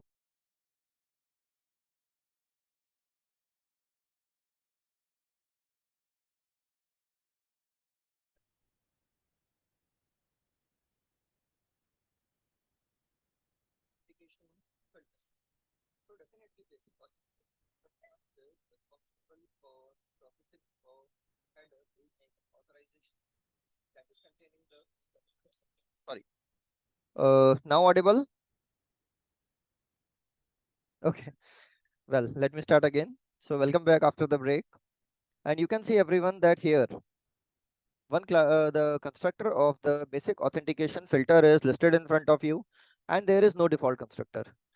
Whenever actually Spring Security is going to use this basic authentication filter class, so definitely first it has to create the object.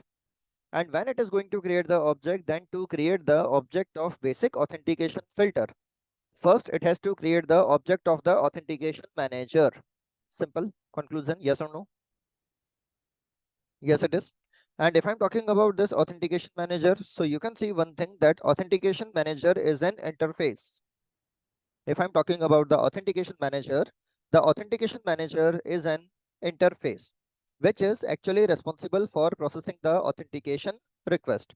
So definitely before creating the object of basic authentication filter, it is going to create the object of authentication manager, and the authentication manager is basically an interface. So if I'm talking about object, so definitely object is going to be created of its implementing class. One of the implementing class is provider manager, and the another implementing class is available that is called observation authentication manager. We are interested in the provider manager because this is something that is relevant for us. But in this interface, if I'm talking about the name of the method, then can you see that there is one method available. The name of the method is called the authenticate method. Into the authenticate method, into the authenticate method, you can see that the parameter is going to be of the authentication type. And if I'm talking about the return type, then the return type is also going to be of the authentication type. So this time, the parameter type and the return type both are same. Yes or no? The parameter type and the return type both are same. But there is a twist in the story.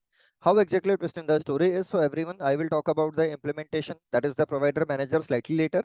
But first of all, it will be good to discuss about that parameter because this is the key method that is actually responsible for doing everything. If I'm talking about authentication, what exactly this authentication is? So you can see that authentication is an interface.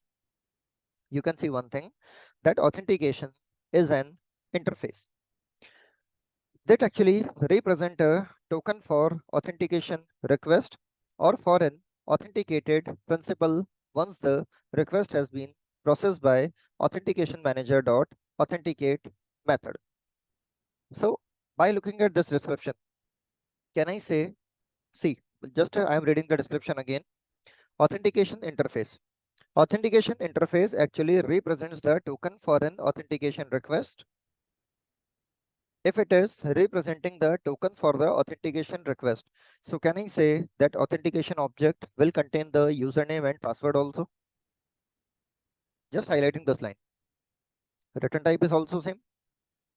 Method parameter is also same. We were started with the basic authentication filter. When Spring Container is going to create the object of the basic authentication filter. Then to create the object of the basic authentication filter, first it has to create the object of the authentication manager. Using the object of the authentication manager, it is going to call the authenticate method. Into the authenticate method, what parameter it is passing? It is passing the authentication as parameter. And if I'm talking about the return type, then the return type is also authentication. So we are interested to learn about this authentication interface. You can see that authentication interface is used to represent the token for authentication request. This time, when we are using the username password based authentication, then for the username password based authentication, can I say that the authentication object is going to create the username and password that we are providing via the web form, or we are providing the same thing using the authorization header. Is that point clear? We will talk about the response part later. First part is clear, everyone? Okay. So there is one interface available. If I'm talking about the parent interface of authentication, then you can see that it is implementing two interfaces. One of the interface whose name is called principal interface, and one more interface is available whose name is called the serializable interface. Serializable is something that you already know. If I'm talking about the principal interface, can you see this interface is not part of Spring Framework? This interface is actually part of core Java. Yes or no? Can I say this is actually part of the core Java? Answer is yes. So there is one interface available. The name of the interface is called principal. What exactly this principal is? This interface actually represents the abstract notion of a principal, which can be used to represent any entity such as individual, corporation, or a login ID. So can I say that a user is a principal here? Take a look at the description. Can I say that user is a principal object here?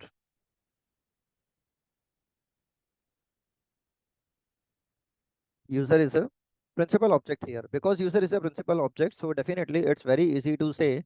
If I'm talking about the authentication object, so definitely authentication object is also containing the username and password. It is containing the username and password. If I'm talking about the authentication interface, then can you see that there is a long list of implementing classes are there? A long list of implementing classes are there. Among the long list of classes, you can see that one of the classes available whose name is called the abstract authentication token. One class is available. The name of the class is actually referred as the JWT authentication token. one of the class is available, the name of the class is actually referred as the O authentication, OAuth2, authorization code authentication token. Similar to that, there is one more class available. The name of the class is called username password authentication token. So first I'm talking about the class. The name of the class is actually referred as the abstract authentication token class. The abstract authentication token class is available, that is base class for the authentication object. Implementations which use this class should be immutable. And if I'm talking about one of the subclass, can you see there is one more subclass available? The name of the subclass is called username password authentication token class. Yes. If I'm talking about the username password authentication, so it is an authentication implementation that is designed for simple presentation of username and password. That is designed for simple presentation of username and password. So simple logic, everyone, that I wanted to say you here is, if I'm talking about the authentication manager, into the authentication manager, there is one interface available. The name of there is one method available. The name of the method is called the authenticate method. Into the authenticate method, what parameter is required? The required parameter is going to be of the authentication. So can I say in our case, actually the Spring container is creating the object of username password authentication token class and passing the same to here. Yes or no?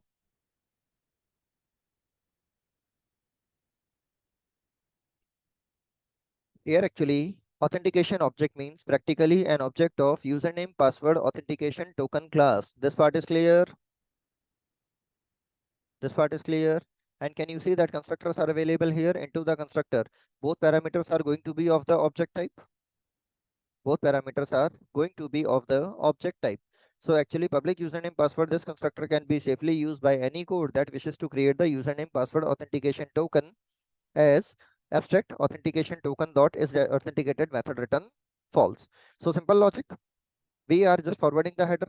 When we are forwarding the header, then definitely an object of basic username password authentication, then simple, an object of basic authentication filter is required. For the object of basic authentication filter, we need object of authentication manager. Actually, authentication manager is having one method that is called the authenticate method. Into the authenticate method, we need an object of authentication interface. So in our case, which class is suitable for this? The class that is suitable is referred as the username password authentication token class. This is the first step that is done. So far, authentication is not completed. So far, authentication is not completed. So can I say that whenever we are providing the username and password, then internally an object of username password authentication token class is going to be created? Yes or no? An object of username password authentication token class is going to be created. This is the first step that we have done. Now actually let me come back. Let me come back to the authentication manager interface. Authenticate method, attempt to authenticate the past authentication object, return a fully populated authentication object if successful. An authentication manager must honor the following contract concerning expectation. First, a disabled exception must be thrown if the account is disabled. A logged exception must be thrown if the account is logged. A bad credential exception must be thrown if the incorrect credential is presented. While the above exceptions are optional, an authentication manager must always test credentials. So this is a just simple basic contract that is available here. Now let us come to the return value and let us talk about C. If I'm talking about the username password authentication token, then the username password authentication token is already containing username password authentication token is already containing username and password. And can you see one thing? It is implementing an interface. The name of the interface is called credential container interface. It is implementing one interface that is called the credential container interface. Did you remember what is the use of credential container interfaces or what method is available in that? What method is available in the credential container interface? We already had discussion about the same before break. Have you listened about the erase credential method? Yes, it is. So it is actually implementing the credential container class. If I'm talking about the methods, then can you see that internally it is again having the authenticate method. It is having erase credential method. It is having get credential method. It is having get principal method, and it is having set authenticated method. It is having unauthenticated method also. Now let me come back to the code. If I'm coming back to the code, everyone, then can you see one thing that actually using the authentication object we are calling the get principal method? Using the authentication object we are calling the get principal method. So get principal method is already available here. What is the return type of get principal method? The return type of the get principal method is called the object. Description is copied from the authentication interface. The identity of the principal being authenticated. In the case of authentication request with username and password, this would be username. In case of with username password, this will be username. Caller are expected to populate the principal for an authentication request. The authentication manager implementation will often return an authentication containing richer information as the principal for use by the application. Many of the authentication provider will use user detail object as the principal. Read this last line very clearly. Read this last line properly, please. Many of the authentication providers will create a user detail object as the principal. Did you remember user detail object? Did you remember user detail object? Let me come back to Notepad. Into the Notepad, once you are requested to please refer to this diagram. And after referring to this diagram, please remember user details.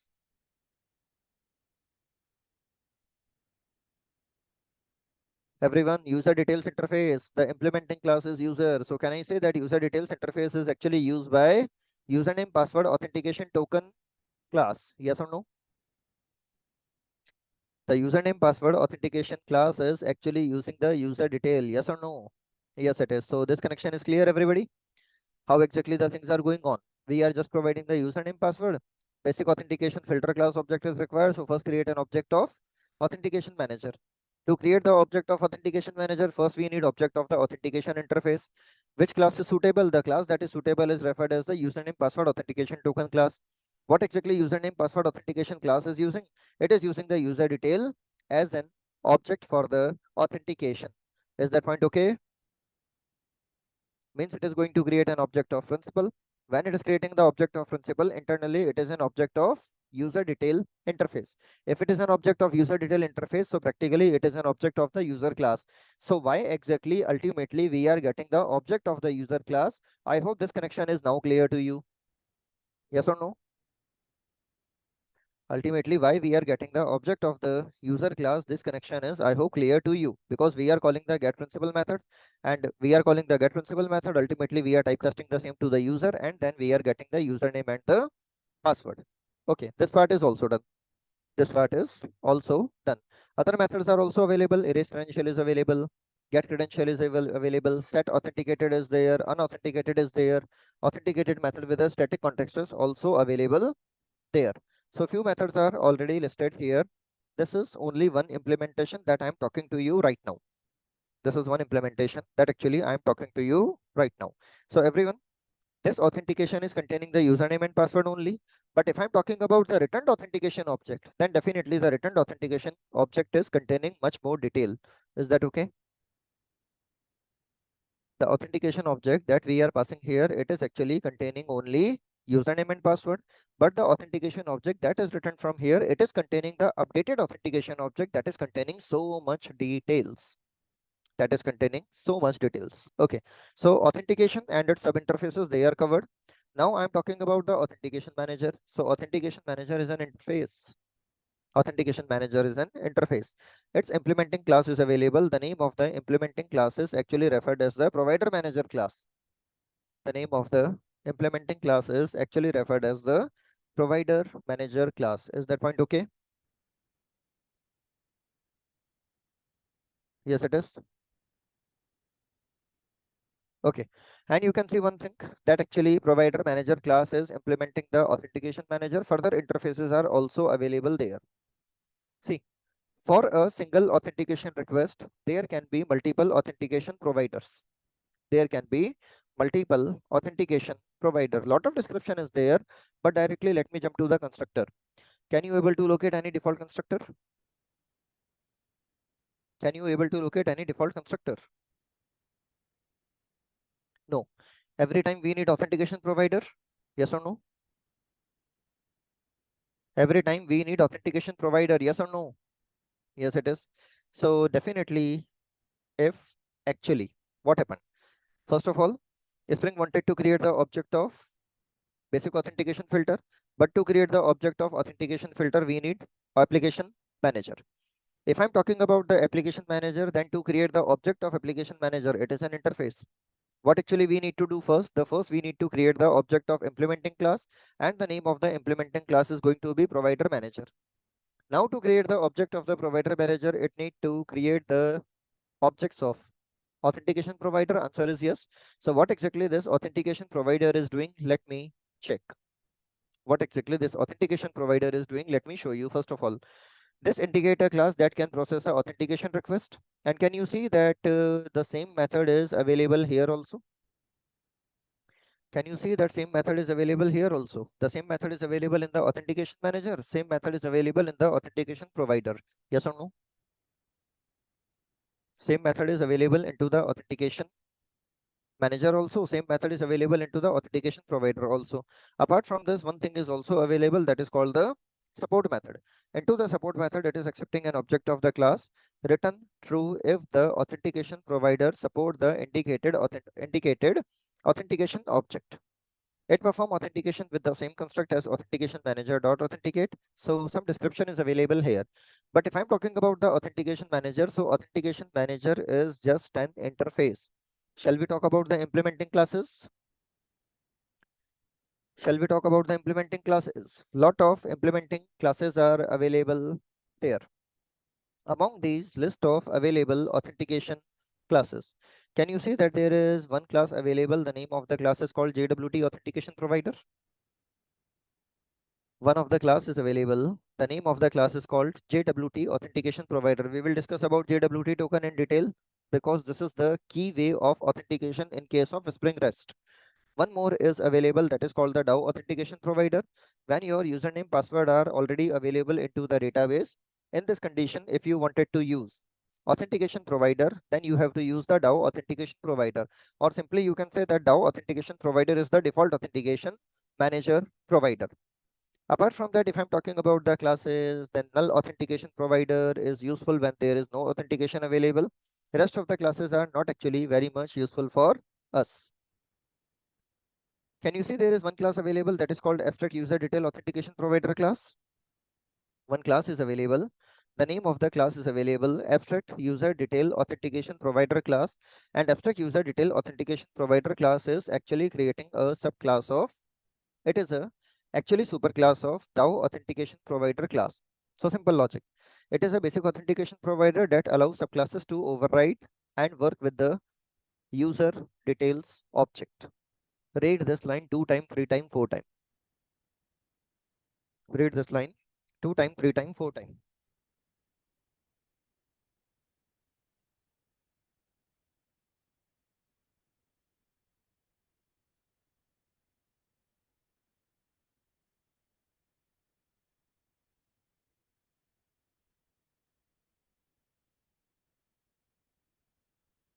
Everyone, can I say that any class that is actually inheriting the abstract user detail authentication provider class, it is going to deal with the user detail object.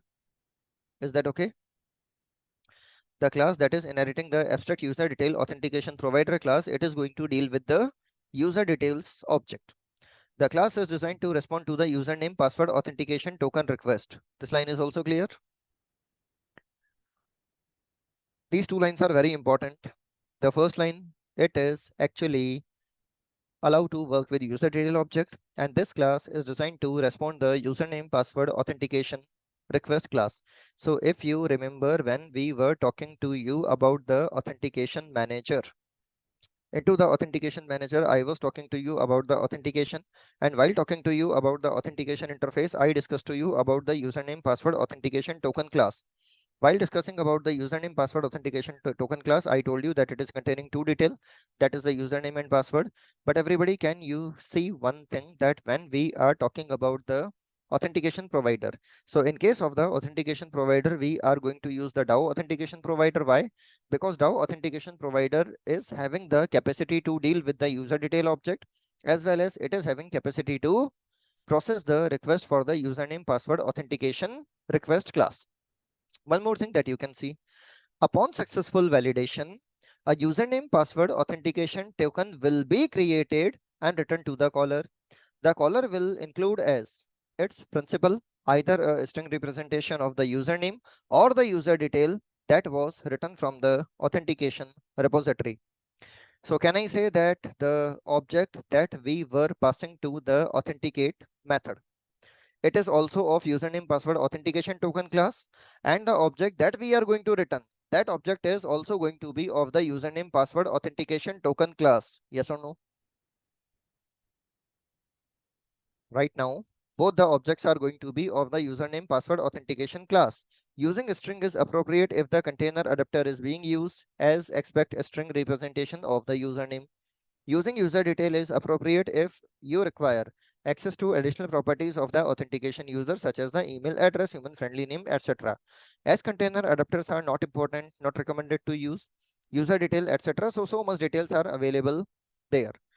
Can we create the object of this class directly? Yes or no? Without any further dependency, can object of this class can be created? Answer is yes. Then if I'm talking about the DAO authentication provider, can the object of DAO authentication provider class also created? Answer is yes. So now no further dependency is available there. But if I'm talking about the role of the authentication provider, so can I say that ultimately whatever be the fetching related process is there, checking whether the username is valid or not, or practically checking whether the credential is okay or not, this thing has to be done by the authentication provider. Is that okay? This thing has to be done by the authentication provider. So keep in mind whenever we are talking about the login. So in case of the login, authentication provider always play a key role. Okay, simple question. Let's say that if I wanted to create a new login mechanism, then to create a new login mechanism, can I create a implementing class of authentication provider? Let's say I wanted to create a new mechanism in which I'm saying that I wanted to use, let's say, mobile number as a username. If I wanted to use mobile number as a username, then what I have to do, I have to create a implementing class of authentication provider class. And now my class is going to work as authentication provider instead of the plain DAO authentication provider class. So I can perform the customization also. This line is also clear. Is that line also clear? Yes, it is. That's good. Many of you might be feeling threatened or confused, jumbled. That is string security, the configuration is, or the participating components are not less than noodles. Everybody is jumbled with one another. Yes, it is, but this is important. But this is important. Okay, you can use the abstract user detail authentication provider also.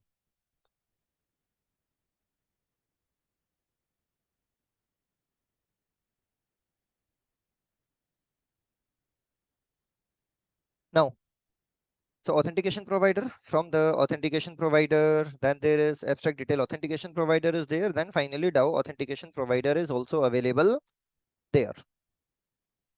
So again, once again, finally we are coming back. When I was talking to you about the user detail, so definitely user detail is an interface that is actually implemented by the user class lot. And apart from that, user class is implementing one more that is called the container credential. That is called the container credential. And you can see that there is one service available. The name of the service is called the user detail service. So how exactly entire connection is there? Finally, I am talking to you. How exactly entire connection is working, that I am giving you summarization again. Ready, everybody? This is going to be kind of final summarization. Okay, just starting one by one. You have added Spring Security as a dependency in your application. Now every URL is login protected. When every URL is login protected, in such condition, you have to provide the username and password to make login. And if you wanted to provide the username and password to make login, so everyone, there is one very basic story available. First, you are providing the username, you are providing the password. We are using the basic authentication mechanism. So first of all, we need object of basic authentication filter class. First part is clear. the Spring container need to create object of basic authentication filter class. What is the source of information for basic authentication filter?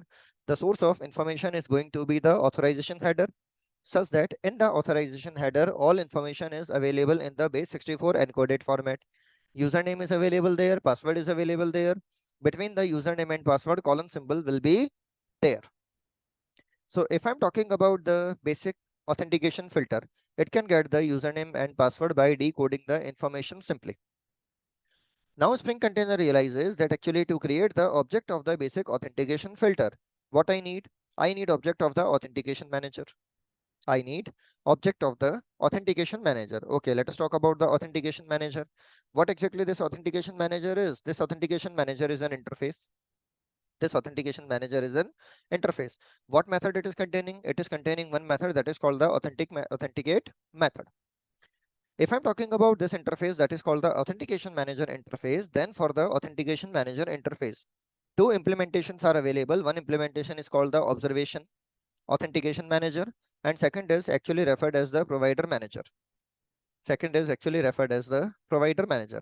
So if I'm talking about the provider manager, then in case of the provider manager, you can see one thing that actually the provider manager constructor is having list of authentication provider. So if Spring Container wanted to create an object of the authentication manager or practically provider manager, so first is need to create the object of authentication provider. Basic authentication filter. From the basic authentication filter, we are talking about authentication manager. From the authentication manager, we are talking about authentication provider. From the authentication provider, we are going to have a discussion what exactly authentication provider is. So authentication provider is an interface. How many methods it is having? Two methods it is having. One method is called the authenticate method, and second method is called the support method. Second method is called the support method. If I'm talking about the authenticate method, then can you see this line? It performs the authentication with the same contract as authentication manager dot authenticate method is doing. So practically, can I say that actual authentication will be done by the authentication provider? Can I say that actual authentication will be done by the authentication provider? Hopefully, yes. Yes or no?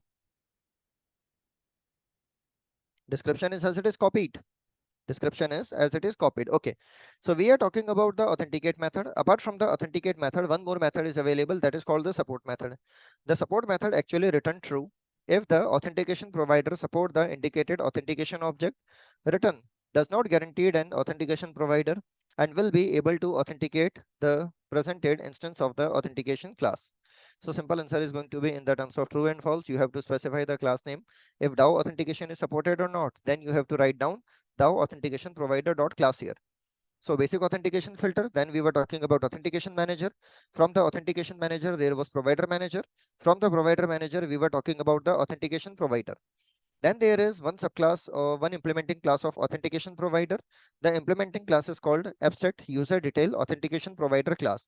What is the beauty of abstract user authentication provider class?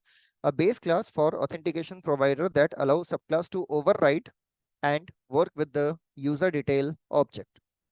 First number point. Second number point, the class is designed to respond to username password authentication token request. This class is designed to respond to username password authentication token request. Okay, simple logic. If I'm talking about both methods, that is the authenticate method and the support method, can I say that authenticate and the support method both are available into this abstract user detail authentication provider class also?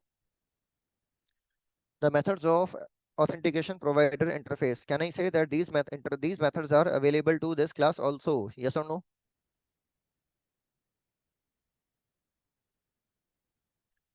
Simple, I am asking. Methods of an interface, do they are available to the implementing classes? Yes, it is. So accordingly, whatever methods that is authenticate and support method that is provided in the application provider interface, can I say that the same method will also be available in this class? Yes or no?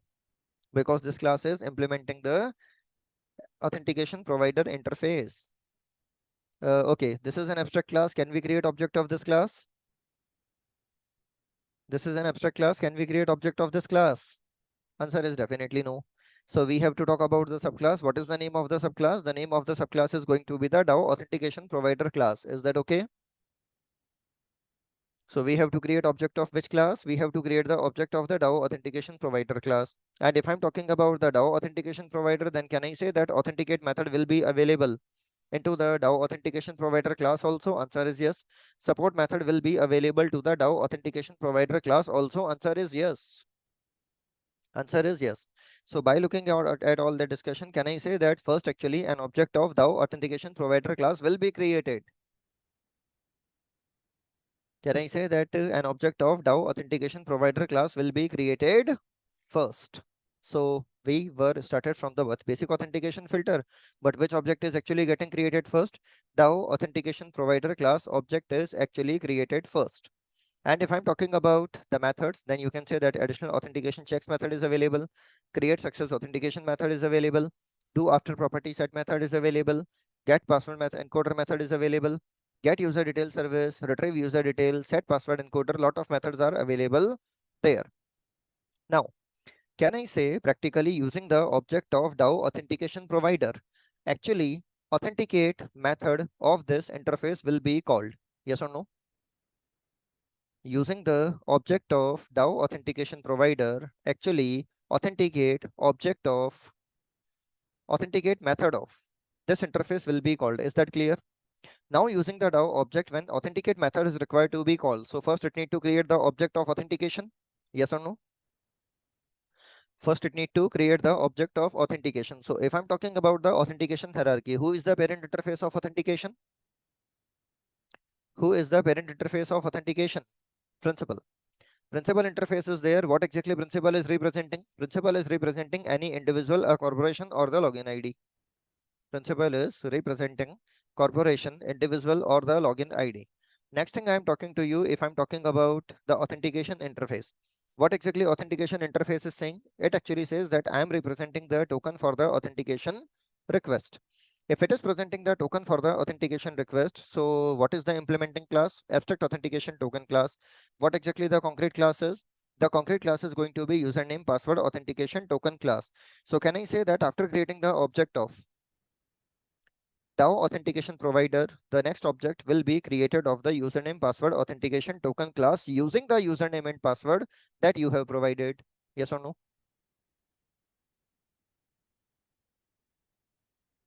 First object of DAO authentication provider class is created, then object of username password authentication token class is created, and after creating both the things, now can I say that authenticate method will be called? Yes or no? Now can I say that authenticated method will be called? When authenticated method is actually called, then upon successful validation, it is going to generate a username password authentication token. It will be created and it will be returned to the caller. The token will include as its principal either a string representation of the username or the user detail. So can I say right now actually an object of user detail will be attached to the username password authentication class? Yes or no? Yes, it is. And what is available there? User detail is available. What exactly the user detail is? Sir, user detail is an interface. What is the implementing class? The name of the implementing class is called the user class. So can I say that ultimately into the username password authentication token, we are having an object of the user? Yes or no? Yes, it is. And where exactly this username password authentication token object is attached to? This username password authentication token is attached to the security context holder. Is that okay? The username password authentication token is actually attached to the security context holder. Now let me come back. An object of DAO authentication provider is created. Yes. An object of username password authentication provider is created. Yes. Authenticate method is called. Answer is yes. Now we are having another username password authentication token that is actually containing a user object. Into the user object, username password, account is blocked, account is unblocked, all the details is available, and that object is practically attached to the security context holder class, or you can say that this is basically attached to the security context. Now everyone, we are coming back. Authentication provider is done, provider manager list is done, and one more thing to notice here is, can you see that instead of accepting a single authentication provider, it is talking about the list of authentication provider? Answer is yes. Why? Because for a single authentication mechanism there can be multiple authentication provider. One by one authentication providers will be tried. Whenever the first successful attempt is made, then actually it will return. If no authentication provider is available to handle the request, then ultimately we will end up with the exception. But normally authentication provider is available. Okay, username password authentication token is there, abstract authentication token is there, principal is done. Finally, we are talking about the authentication.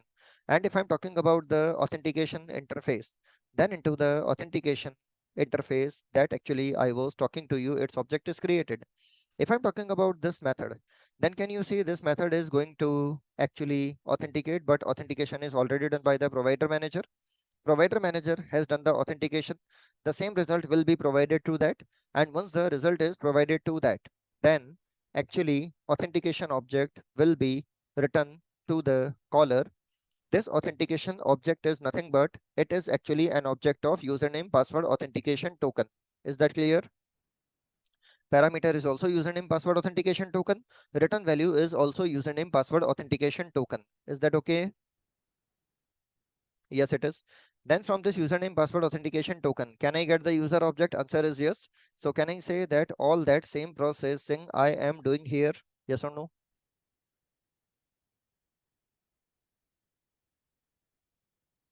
Once authenticated, authentication provider will create the object of username password authentication token and will attach the same to the security context. So first of all, I am accessing the security context. After accessing the security context, I am getting the authenticated object. From the authenticated object, then I am getting the principal object. Then I am downcasting the principal object, and after downcasting the principal object, I am getting the user. That's why I am able to do the username password. So practically everyone, actually we were writing just one line of code, but can you see that to execute this one line of code internally, Spring is doing a lot of work. And that is what actually beauty of the framework is. They actually save a lot of efforts of yours. Simply, if somebody is asking you what is a framework is, a framework is developed based on a language. They are actually providing us inbuilt functionalities, and they are providing us facility to customize the functionalities also. Using the framework, we can develop the application in a very short span of time because most of the functionality is already available in built. Is that okay? Why Spring is actually called the framework? And practically, Spring is referred as the framework of frameworks. Why? Because Spring Security is a framework, Spring Data JPA is a framework, Spring JDBC is a framework, Spring Actuator is a framework, and Spring Core is a framework. Spring Aspect-Oriented Programming is a framework. So that's why Spring is referred as the framework of framework. But if you wanted to be a great coder of the Spring, then you must be in the habit of diving deep into the code, which class is doing what job, then only you will be able to customize. There is a difference between normal developer and a great developer. That is the key difference. The great developer knows what to touch, what not to touch. But an inexperienced or a normal developer always go in the straight way that ultimately lead to poor scaling of the application. Getting my point why I discussed to you about that so much detail? The same topic can be completed within half an hour also, but I have taken the complete lecture. There is a purpose that you will definitely understand in the long run. So everyone, 40% clear. Basic authentic, what is filter is. So okay, one by one. In the terms of few questions, I wanted to conclude the session. In the terms of few questions, I wanted to conclude the session. So if I'm talking about what exactly we learned from the today's session, this part is pending, but I will do that. No, don't worry. First thing that actually you must know. What is filter? Can you answer what is filter is? Whenever it is Spring Security, then always somebody is going to talk to you what is filter is. Can I say that filter is a basic component of the JSP or servlet that is used to work as a gatekeeper? It is capable to see every request. It is capable to see every response. Apart from seeing, it is capable to manipulate the request and response. That's why this is best to check whether a person is logged in or not. And multiple users of filters are also available. If we are talking about how many methods are available, 3 methods are available. One method is available that is called init method. Second method is available that is called the do filter method. And the third method is available that is called the destroy method. Into the do filter method, there is one object available, that is of the filter config. The object of filter config is automatically provided by the servlet container. Then everyone, sorry, filter chain, not filter config. So this is the first question that is often asked to you, that what is the mean of Spring Security is. The next question is, what is the mean of basic authentication? Now, can you answer what is the mean of basic authentication is? I'm not talking about Spring specific answer. I'm talking about general answer. What is the mean of basic authentication? Is that clear? Simple logic. In case of basic authentication, username and password, they will be concatenated with the colon symbol. Then base 64 encoding will be applied on them. After applying the base 64 encoding, then we are going to get a random string or base 64 encoded string. This string will be appended to basic space, and a header will be created such that the name of the header is going to be authorization and value will be basic space that encoded value. This authorization header will be accessible to the server. From this authorization header, server will actually extract the encoded heading. It will decode the string, and after decoding, it will find out the username and password. Then it will match the username password from its own detail. If authentication is successful, it will make the user login. Is that clear? What is the mean of basic authentication is? Yes, it is. What is basic authentication? This was the second thing that actually commonly asked in this in the Spring Security. Is basic authentication useful for the production purpose? Is basic authentication useful for the production purpose? Answer is no. Definitely no.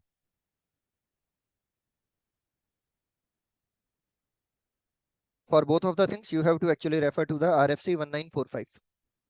You have to go with the RFC 1945. See, like RFC 1945 is a standard for basic authentication. Similarly, for the JWT authentication, RFC is written. Similarly, for the cookie, RFC is written. So whatever things that I'm telling you regarding the HTTP, regarding the authentication, all these things are actually regulated by IETF, and IETF is used to release the document. These documents are actually referred as the RFC, that is actually request for comment. And every RFC is identified by its unique number. Every RFC is actually identified by its unique number. Did you remember RFC 7807? Did you remember RFC 7807? What is the use of RFC 7807? Did you remember problem detail? When I was talking to you about the exception handling, then I was talking to you about the problem detail. The problem detail is used to contain what went wrong when you wanted to throw the exception. Well, refer to, I think, third lecture of the sprint number 3. There I discussed to you about the RFC 7807. Coming back. Okay. Yes, when I was discussed to you about the method argument, not valid exception, then actually all the discussion was there in the validations. Okay. Then actually, what is basic authentication filter class, or what is the use of basic authentication filter class?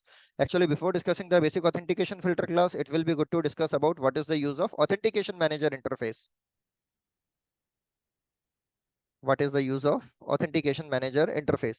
When definitely we will discuss about the authentication manager interface, then definitely we will discuss about the provider manager class also. We will discuss about the provider manager class also. Is that okay? When we are going to discuss about the provider manager class, so definitely first thing that we have to discuss is all about the authentication provider. The first thing that we have to discuss is all about the authentication provider. And when I will discuss about the authentication provider, then definitely I will discuss to you about the DAO authentication provider class. Is that okay?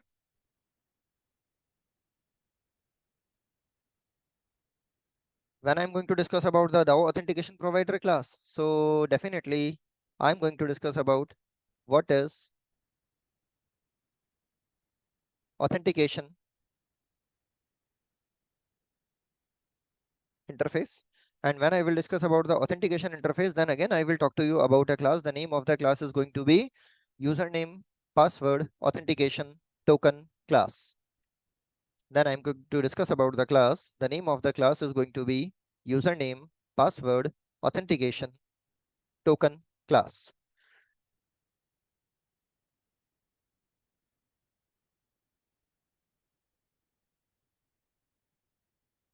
And apart from this, definitely one more question is commonly that is asked to you. What is the meaning of security context is? What is security context is? And how to access the security context?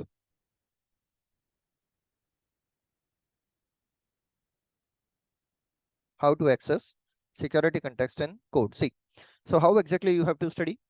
First of all, what is the meaning of filter that you have to study? How exactly basic authentication mechanism is working? Why exactly it is not useful for the production purpose? These are the things that you should do.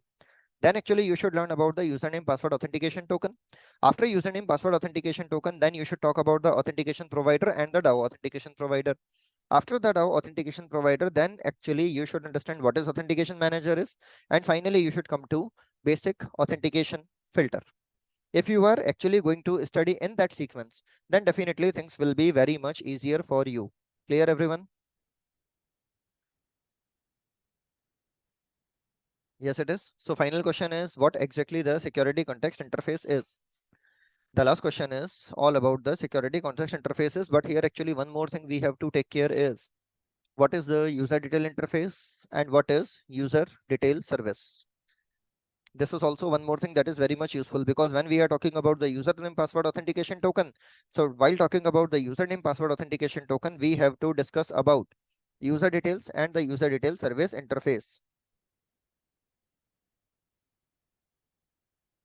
Is that clear? This is one more thing that you should take care. This is one more thing that actually you should take care. Then everyone, I'm talking about the next part. The next part is actually referred as the security context. The next part is actually referred as the security context. So security context is again an interface. This interface actually defines the minimum security information associated within the current thread of execution. And the security context is actually stored in the security context holder. This is actually stored in the security context holder. And if I'm talking about the security context holder, then can you see that security context holder class is actually not implementing anything, but can you see that all the methods are static? Yes or no? Can you see that all the methods are static? And there is one method available. The name of the method is called the getContext method. The return type of the getContext method is going to be the security context. Is that okay or not? Is that okay or not? Yes, it is. So what actually I was doing?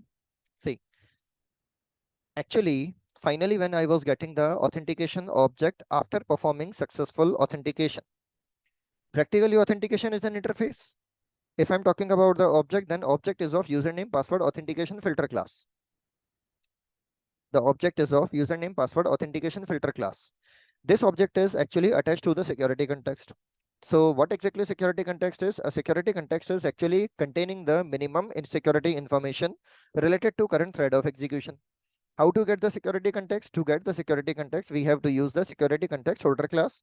Can I say that security context holder class is a utility class? All methods are static. Can I say that it is a utility class? Yes or no? Using this utility class, there is one method available. The name of the method is called the getContext method. Using the getContext method, we are getting the security context. And once the security context is available, can I call the getAuthenticated method? Can I call the getAuthentication method to get the object of username password authentication token that is containing more detail? Yes or no? Yes, it is. And using the authentication, can I call the getPrincipal method? Answer is yes. The getPrincipal is nothing but a user object. I am doing the downcasting and then I am done. So I hope with this example, everyone, what this 4 line of code is internally doing. I hope this is clear for all. Yes or no? Do not feel depressed. Do not feel depressed. We will take more examples. Tomorrow we are having leap session also. And tomorrow I will tell you that how exactly you should. See, by default, actually what is happening? All the URLs that actually we are configuring, they are protected by default. How to exempt a URL from the login protection, how to configure a user programmatically, that we will also discuss, how to use database to authenticate the user, and how exactly we can override the authentication provider also. All that example I am going to take. For today, I am having a straight recommendation for you. The straight recommendation is that all that graph, complete big graph of objects that I told to you, please go through this graph at least for 3 to 4 times. When you will go through that graph, then the remaining part of spring security is going to be extremely easy for you. Clear everyone what to do? And if you understand today's class very properly, then actually there are very high chances that you will be able to clear the spring security interview very easily. Just go through these questions. Remaining part will be very easier for you. Today's class is actually always turning slightly difficult. Not exactly difficult. Lot of characters in a single day we are covering. That's why it looks that lot of content is there, but practically this is not the case. So this file I will share with you. And yesterday I share you one file also that is containing all the details. That is what exactly this is doing, what exactly that is doing. So you can refer to that documentation also. Apart from that documentation, this thing is also what I will discuss to you. Okay, everyone. So just actually minor piece of code, but in the minor piece of code, lot of things are running behind the scene. Now you are requested to go to LMS, fill the feedback form, and make sure to revise everything for make sure to revise everything for 2 to 3 times. Just a minute. Let me stop the sharing. Let me stop the recording first.